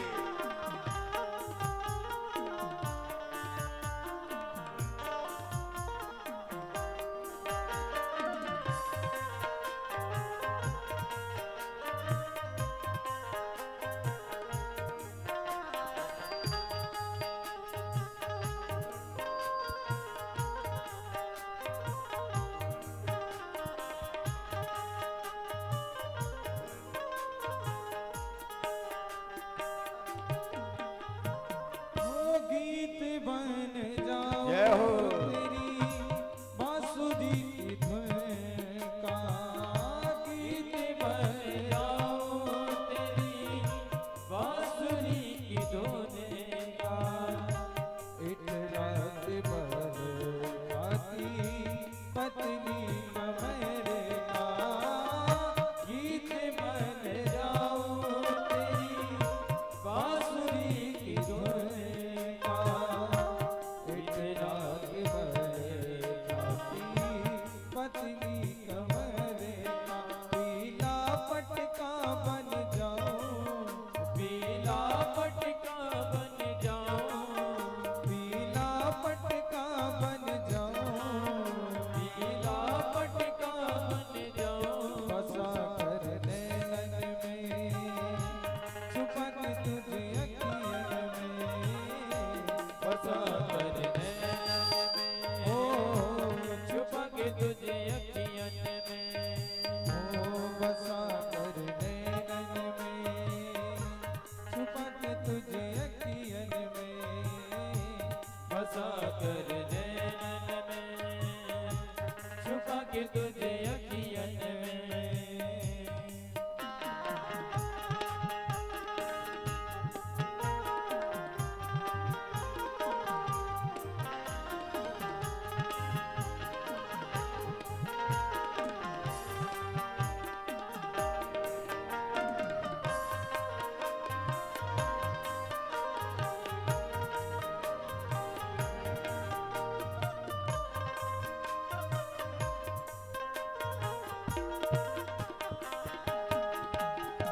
श्री राधे। सब ताली सेवा करिए, भाव से गाइए।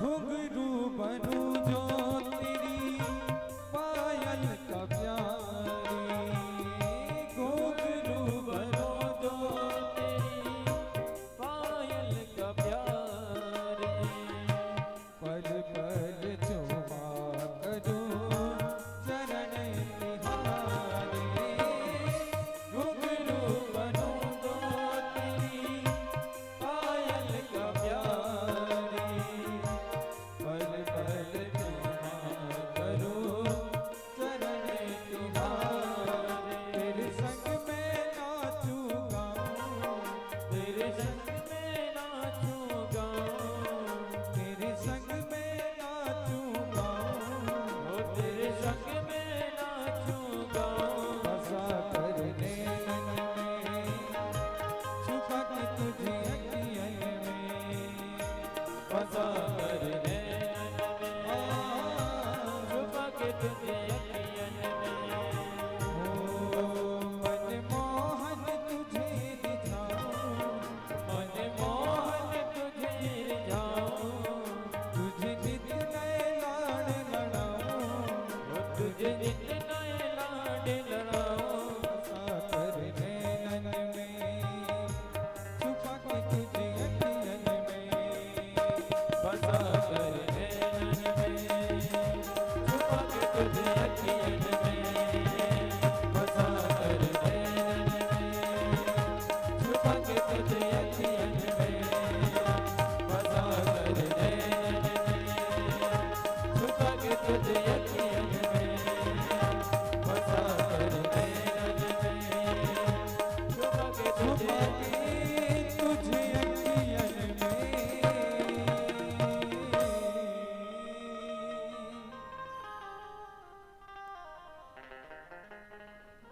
मनमोहन तुझे रिझाऊं, मैं नित नए लाड़ लड़ाऊं, सुखदेव भगवान कहते हैं परीक्षित, अनेक प्रकार की माधुर्य लीला भगवान श्री राम वृंदावन में कर रहे हैं।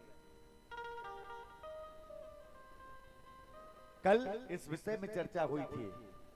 हर गोपियां भगवान को अपने मन से आमंत्रित करती थी कि गोविंद आप हमारे घर में आकर के मटकी फोड़ना।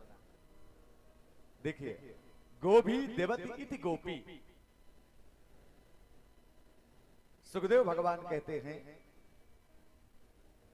कि अनेक प्रकार की सुंदर सुंदर लीला भगवान ब्रज में कर रहे हैं। और अब आगे चल के भगवान की आयु 8 वर्ष की हुई और 8 वर्ष की अवस्था में गोविंद ने वृंदावन में एक अंतिम लीला की। प्रेम से कहिए श्री राधे। ये भगवान की अंतिम लीला श्री धाम वृंदावन की है। तो परीक्षित बोले कि गुरुदेव यह लीला का नाम क्या है? तो सुखदेव भगवान कहते हैं कि इस लीला को कहते हैं रास लीला।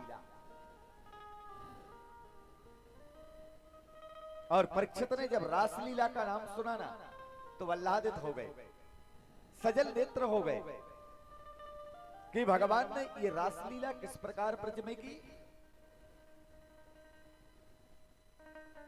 आप थोड़ा आनंद का अनुभव दीजिए। तो सुखदेव भगवान कहते हैं कि रासलीला में प्रवेश करने से पहले थोड़ा समझ लो, रासलीला के बारे में थोड़ा समझिए। पहली बात तो एक कि रासलीला कोई काम लीला नहीं है। बोलो राधे राधे। ये रासलीला है।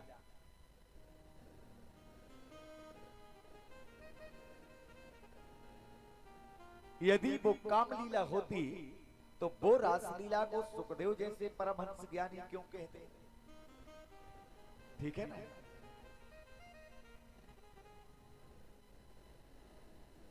दूसरी बात, रासलीला कोई विलासी नृत्य नहीं है। ये विलास गतियों में गाए जाने वाला या नाचने वाला ये कोई नृत्य नहीं है। क्योंकि इस महारास में योगेंद्र मुनीन्द्र विमलात्मा अमलात्मा बड़े बड़े संत आते थे और वो रासलीला का आनंद ले रहे थे। तो परीक्षित ने कहा कि गुरुदेव की रासलीला का भाव क्या है, थोड़ा आप बताइए। तो सुखदेव भगवान कहते हैं कि रासलीला का अर्थ है भगवान की माधुरी लीला। यह भगवान की जो रासलीला है, यही लीला ब्रह्म और शक्ति का मिलन है। देखिए, भागवत में रासलीला दशम स्कंद के 5 अध्यायों में गाई गई है। इसे कहते रास पंचाध्यायी। अब समझना कि रासलीला में कितनी सखियां महारास में प्रकट थी। तो सुखदेव भगवान कहते हैं कि रासलीला के उस कार्यक्रम में केवल 8 सखियां भगवान के साथ थी। तो 8 सखियों के मध्य में कृष्ण है और उससे कहते हैं अष्टधा प्रकृति। 8 प्रकृति, ये अष्टधा प्रकृति के गुण। परीक्षित ने कहा कि अष्टधा प्रकृति भगवान की कितनी प्रकृति है? बोले 8। अष्ट सिद्धि, 8 प्रकृति और 8 प्रकृति के मूल तत्व में ब्रह्म खड़ा हुआ है।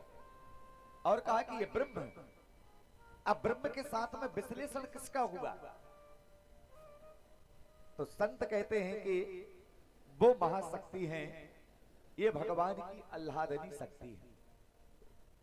थोड़ा समझिएगा, इन्हें भगवान की माया नहीं कहा जा सकता। जिनके मध्य में महारास हुआ है, ये भगवान की माया नहीं हो सकती, क्योंकि माया के मायापति। तो परीक्षित ने कहा कि गुरुदेव आप उन आह्लादनी शक्ति को क्या रूप देना चाहते हैं? जिनके मध्य में महारास हो रहा है, उनका क्या स्वरूप है? तो सुखदेव भगवान कहते हैं कि भाई वो भगवान कृष्ण के द्वारा पूजित शक्ति है। समझना, ये नहीं राधिका गोरी से ब्रज की छोरी से, ये तो एक व्यंग्यात्मक शब्द है। परीक्षित ने पूछा कि गुरुदेव राधा कौन है? तो सुखदेव भगवान कहते हैं कि वैसे तो वो मेरी गुरु जी हैं और शिष्य को गुरु के नाम लेने का अधिकार नहीं है, इसलिए भागवत में खुले शब्द में उन्होंने राधा नहीं कहा है। सुखदेव जी जानते थे यदि मेरे मुख से एक बार भी राधा शब्द निकल गया तो ये राधा शब्द ऐसा शब्द है कि जो समाधि लगा देता है, और वक्ता को समाधि की जरूरत नहीं। गुरुजी कह रहे कि यदि कथा करते हुए वक्ता की समाधि लग जाए तो बोलो वो कथा कहेगा क्या करेगा? ध्यान देना, श्रोता स्वतंत्र होता है पूर्ण रूप से, हंस सकता है, रो सकता है, नाच सकता है, गा सकता है, उठ के जा सकता है, फिर आके बैठ सकता है, जरूरत पड़ जाए तो सो भी सकता है, कोई समस्या नहीं, कोई रोकने टोकने वाला नहीं, वो सब कर सकता है। किंतु न बकता, हंस सकता, न रो सकता, न उठ के जा सकता, न सो सकता। ये क्या है? ये वक्ता के सिद्धांत की बात है।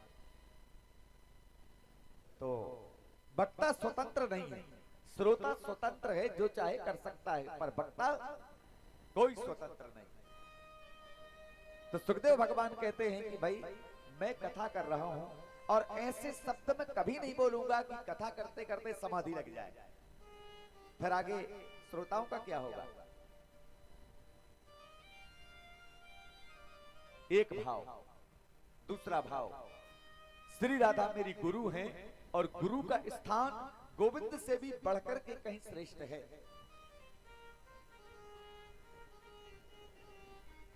समानता नहीं है। एक बार एक गांव में गुरुजी बैठे थे और जब गुरुजी बैठे थे तो अचानक उनके एक प्रिय शिष्य आ गए। तो गुरुजी ने देखा कि एक ही चारपाई थी, वहां कोई व्यवस्था नहीं। अब जब शिष्य आ गए तो गुरुजी ने देखा कि अब इसको बिठा लूं कहां, तो गुरुजी ने उसको बुलाया, प्रणाम किया। तो गुरुजी बोले यहीं बैठो, बराबरी से यहीं बैठो आकर। अब शिष्य बोला कि गुरुजी आपसे बराबर में मैं कैसे बैठ सकता हूं? आप गुरु हैं, मैं शिष्य हूं, मैं जमीन में बैठूंगा। गुरुजी बोले प्रिय शिष्य पुत्र के बराबर होता है, ये सिद्धांत। तू बैठ सकता है, यदि गुरुजी आदेश करते हैं तो बैठ जाना चाहिए, तू बैठ जा। ये बोला नहीं, मैं कदापि नहीं बैठूंगा। अब गुरुजी का दिमाग खराब किए, मेरी बात नहीं मान रहा है, भाई मैं कह रहा हूं बैठ तो बैठ जा। एक तो गुरुजी के वाक्यों का खंडन मत करो। यदि आपने कुछ पूछा है तो उस बात को जीवन में सब समर्पित करके स्वीकार करिए, या पूछिए मत, कोई जरूरत नहीं पूछने की। और जब पूछ लिया है तो उस बात को पूरा भी करिए, ये सिद्धांत कहते हैं। अब गुरुजी बोले कि बैठ जाओ, शिष्य बोला बैठूंगा नहीं। गुरुजी का दिमाग खराब। गुरुजी बोले एक बात बता, यदि मैं जमीन में बैठ जाऊंगा तो तू कहां बैठेगा? बात सोचने की है भाई, तू मेरी बराबरी से नहीं बैठता, मैं जमीन में आके मैं बैठ जाऊं फिर कहां बैठेगा? तो उसने कहा मैं सब्बल लाऊंगा, गड्ढा बना लूंगा और गड्ढा बना के उसमें बैठ जाऊंगा। अब गुरुजी बोले कि अच्छा मान लो धोखे से वो गड्ढा में मैं बैठ गया तो फिर तो कहीं जगह नहीं है ना। जब गड्ढा बना के तू बैठा है और उस गड्ढे में जाके मैं बैठ गया तो तू फिर क्या करेगा? तो शिष्य ने कहा उसके ऊपर फिर मैं मट्टी डाल दूंगा, फिर गुरु की झंझट ही खत्म हो जाएगी, न गुरु रहेंगे न बैठने की समस्या होगी, काम खत्म। तो गुरु अज्ञान, तिमिर अज्ञान को नष्ट करने वाला ये शब्द है। परीक्षित ने कहा कि गुरुदेव श्री राधा भगवान की कौन है? क्या पत्नी है? थोड़ा गंभीरता से बात को समझिए। तो गुरुदेव भगवान कहते हैं कि कल्पना भी इस बात की मत करना कि राधा भगवान की पत्नी है। तो परीक्षित ने पुनः बात का खंडन किया और कहा कि तो क्या उन्हें हम उनकी प्रियतमा माने? तो सुखदेव भगवान कहते हैं कि प्रियतमा भी मत मानिए।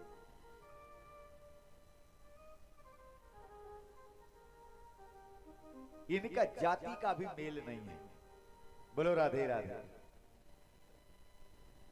श्री राधा जो थी वहां जो भी हो इसके बारे की चर्चा नहीं है, यहां के बारे में चर्चा करें तो भगवान यादव है, कृष्ण समझना, यदुवंशी है और श्री राधा जाति की गुजर है। अब अंतर देखिए ना, इनके पिताजी ब्रखवान गुजर जो थे, ये ब्रखवान गुजर की बेटी बन करके आए। तो ये गुजर हैं, वो यादव हैं। हालांकि गुजर यादव एक ही स्थिति बनती है, परंतु ऐसा नहीं है कि ये बिल्कुल बराबर हो। अंतर तो आ गया ना। तो ये गुजर हैं, वो यादव हैं। अब जाति का भी मेल नहीं। अब उन्होंने कहा भाई इनकी आयु का मेल कर दिया जाए, तो राधा रानी भगवान से पूरे 1 साल बड़ी है। बोलो राधे राधे। और ये शास्त्र मानता है कि विवाह शादी अपने से बड़ी बेटी उम्र की बड़ी से नहीं करना चाहिए। सिद्धांत है ना, आज भी यह परंपरा है। उम्र मिलान होता है, भले ही लड़की 1 दिन छोटी हो तो शादी हो जाती है, और 1 घंटा भी यदि बड़ी है तो संबंध नहीं करते लोग। अब बताइए। तो परीक्षित ने कहा कि गुरुदेव इनका मेल कैसे हुआ?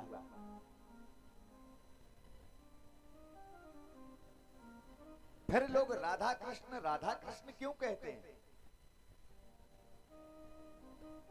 भाई ठीक है, मान गए कि वो उनकी पत्नी नहीं है, प्रियतमा नहीं है, उसके बाद भी लोग जब देखो राधा कृष्ण करते हैं।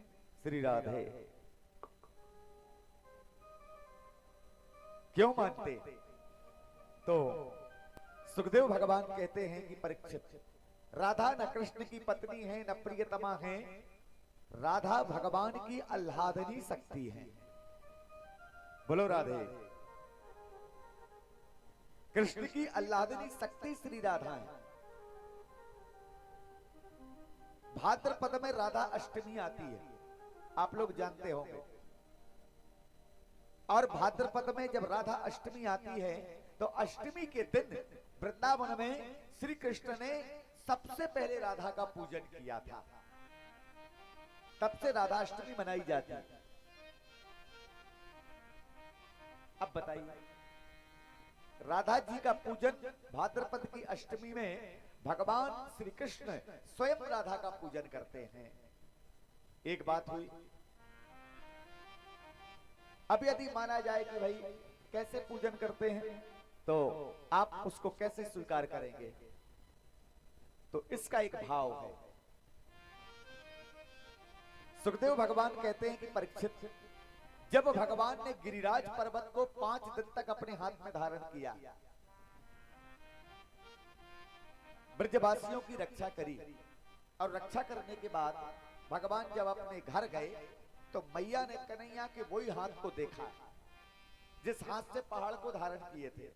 तो मैया उस हाथ को पकड़ के और कन्हैया से बोली कि लल्ला इसमें दर्द हो रहा है क्या?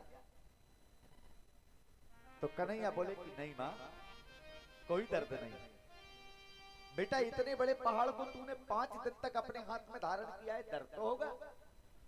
तो भगवान बोले मैंने थोड़ी धारण किया था। तो मैया ने कहा ये तो बिल्कुल झूठ बात है, तूने धारण नहीं किया तो फिर किया किसने? तो इसका एक भाव मिलता है, गलती इंद्र ने किया था। तो भगवान ने, इंद्र हाथ के देवता हैं, समझना, हाथ के देवता इंद्र है। तो भगवान ने इंद्र से ही वो पहाड़ उठवाया था। कि तूने इनसे गलती की है तो तू ही इसका प्रायश्चित कर और इन ब्रजवासियों की रक्षा कर। हाथ में इंद्र का वास। दूसरा, भगवान मैया बोली कि लल्ला उठाया तो तूने ही था ना, अब भले ही इंद्र पकड़े हो या दुनिया पकड़े हो, परंतु हमें लग तो यही रहा था कि तूने ये पहाड़ को हाथ में धारण किया है। गांव वाले सभी लोगों ने देखा कि तू ही पहाड़ को उठाए। तो भगवान ने मैया से कहा कि नहीं मैया, यदि मैंने उठाया तो सुन, ये गांव का लूट लूट के माखन खाया हूं ना, तो इससे ताकत आ गई और बड़ा पहलवान बन गया, इसीलिए तो इतना बड़ा पहाड़ उठा लिया मैं। तो मैया हंसी और बोली कि लल्ला, खाएगा तो उतना ही जितना लगेगा, इसमें ताकत का कोई प्रश्न नहीं। ऐसा तो नहीं कि गोपियों के माखन में ज्यादा विटामिन हो, अपने घर के में कम हो। माखन तो माखन होता है ना। ये तर्क मैया ने कन्हैया का फेल कर दिया। अब कन्हैया ने दूसरा तर्क दिया कि मां, ये जितने गोप लोग वहां थे ना, तूने देखी नहीं मां, ये सब अपनी अपनी लठियां लगाए थे पहाड़ में। तो मैया हंस पड़ी कि किसी की लठियां लगाने से इतना बड़ा पहाड़ रुकता है क्या। सोचो, कछु माखन को बल रहो, कछु गोपन करी सहाय। भैया बोली गलत, तो भगवान बोले सही क्या है कि श्री राधा जी की भई कृपा, जो मैं पर्वत लियो उठाए। बात समझ में आई भैया?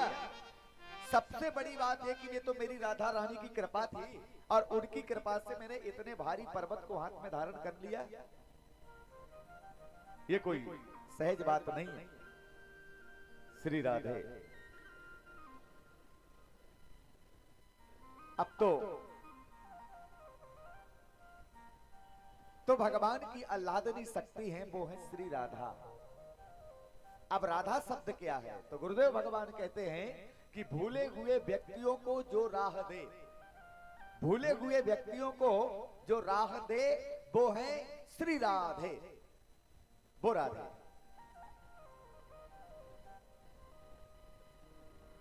पता है, एक बार नंद बाबा ने भगवान बालकृष्ण का जन्मोत्सव मनाया वृंदावन में, और जन्मोत्सव मना करके ये घोषणा किया कि आज मैं कन्हैया को सोने पर तौलूंगा, सोने में तौलूंगा, और जितना सोना लगेगा तौल के वो सोना मैं गरीबों को दान करूंगा। तो कन्हैया को बड़ा बुरा लगा कि देखो, मेरे बाबा इतने बड़े आदमी हैं कि मुझे सोने में तौलने लगे। चलो कोई बात नहीं। सवेरा हुआ, कन्हैया को स्नान कराए, तराजू रखा, और तराजू में भगवान बैठ गए। नंद बाबा के कोष से सोना आने लगा, तराजू का पल्ला भर गया, परंतु भगवान का पल्ला नहीं उठा।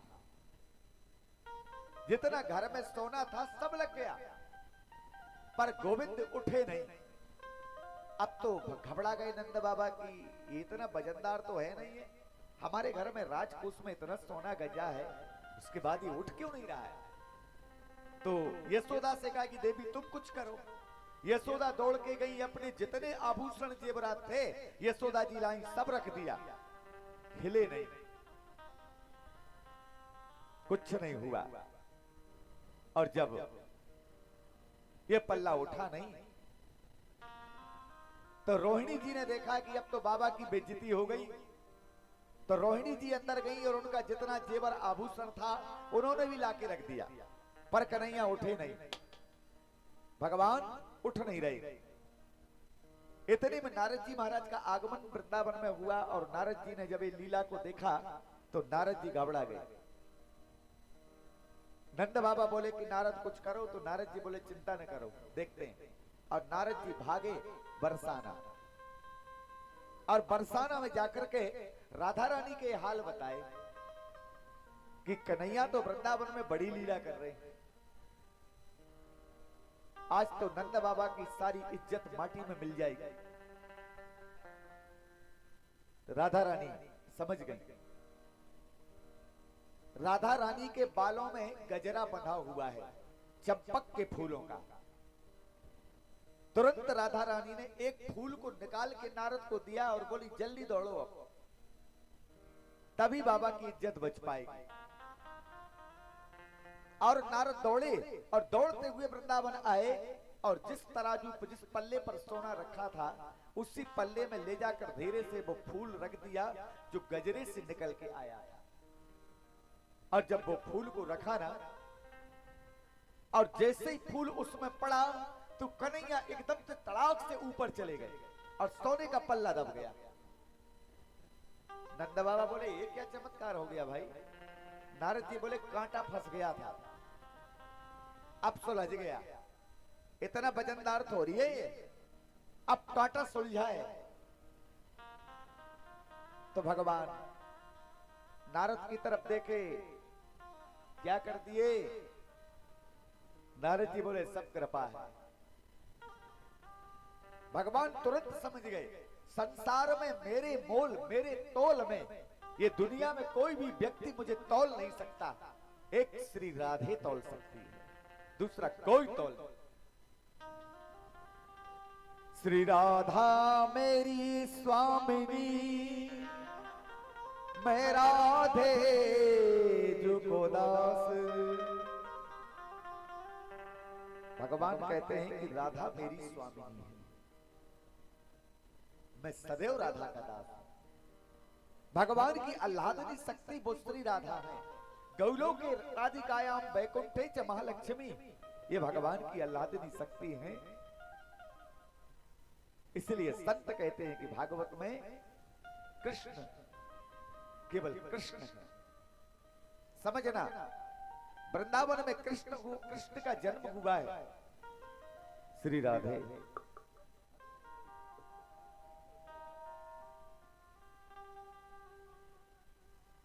भगवान का जन्म हुआ श्रीधाम वृंदावन में, परंतु सरकार है तो वृंदावन में राधा रानी की। बोलो राधे राधे। दिली कम कर दो। सुखदेव भगवान कहते हैं कि वृंदावन में सरकार मात्र राधा रानी की चलती है। तो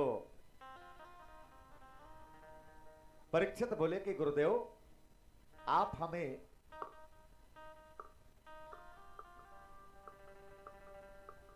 श्री राधे जय श्री राधे राधे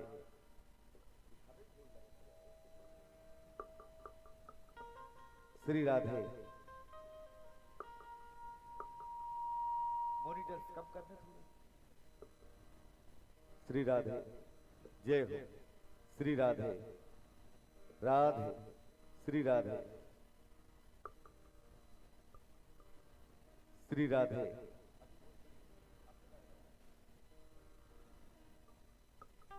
श्री राधे राधे।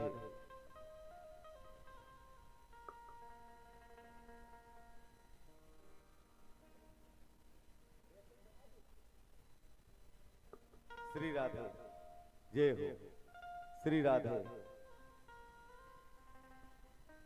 श्री राधे जय हो।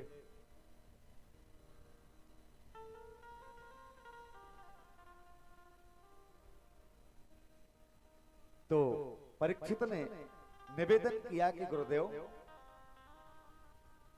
अब आप कृपया करके मुझे रासलीला में प्रवेश कराइए। अब समझिए कि रास किन कारणों से हुआ।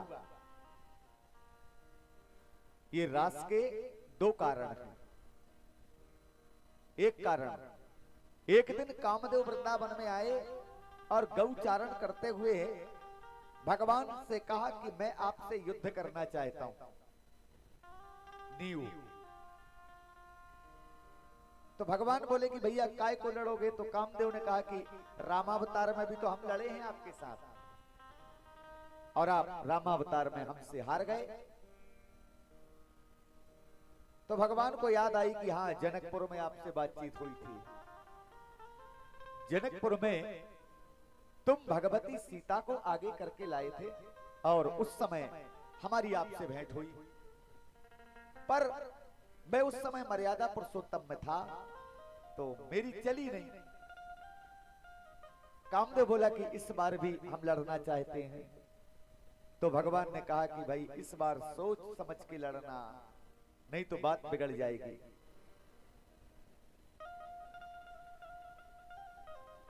कामदेव बोले कि लड़ाई तो होगी। तो भगवान ने कहा इस बार यदि लड़ाई होगी तो उसमें कुछ शर्त रहेगी। क्या शर्त रहेगी? भगवान बोले जो जीत जाए वो बाप बनेगा और जो हार जाए वो बेटा बनेगा। कामदेव ने शर्त को स्वीकार किया। अब भगवान ने कह तो दिया कि इस बार लड़ेंगे, पर बात कैसे हो? दूसरा कारण, भगवान को ये रास क्यों करना पड़ा?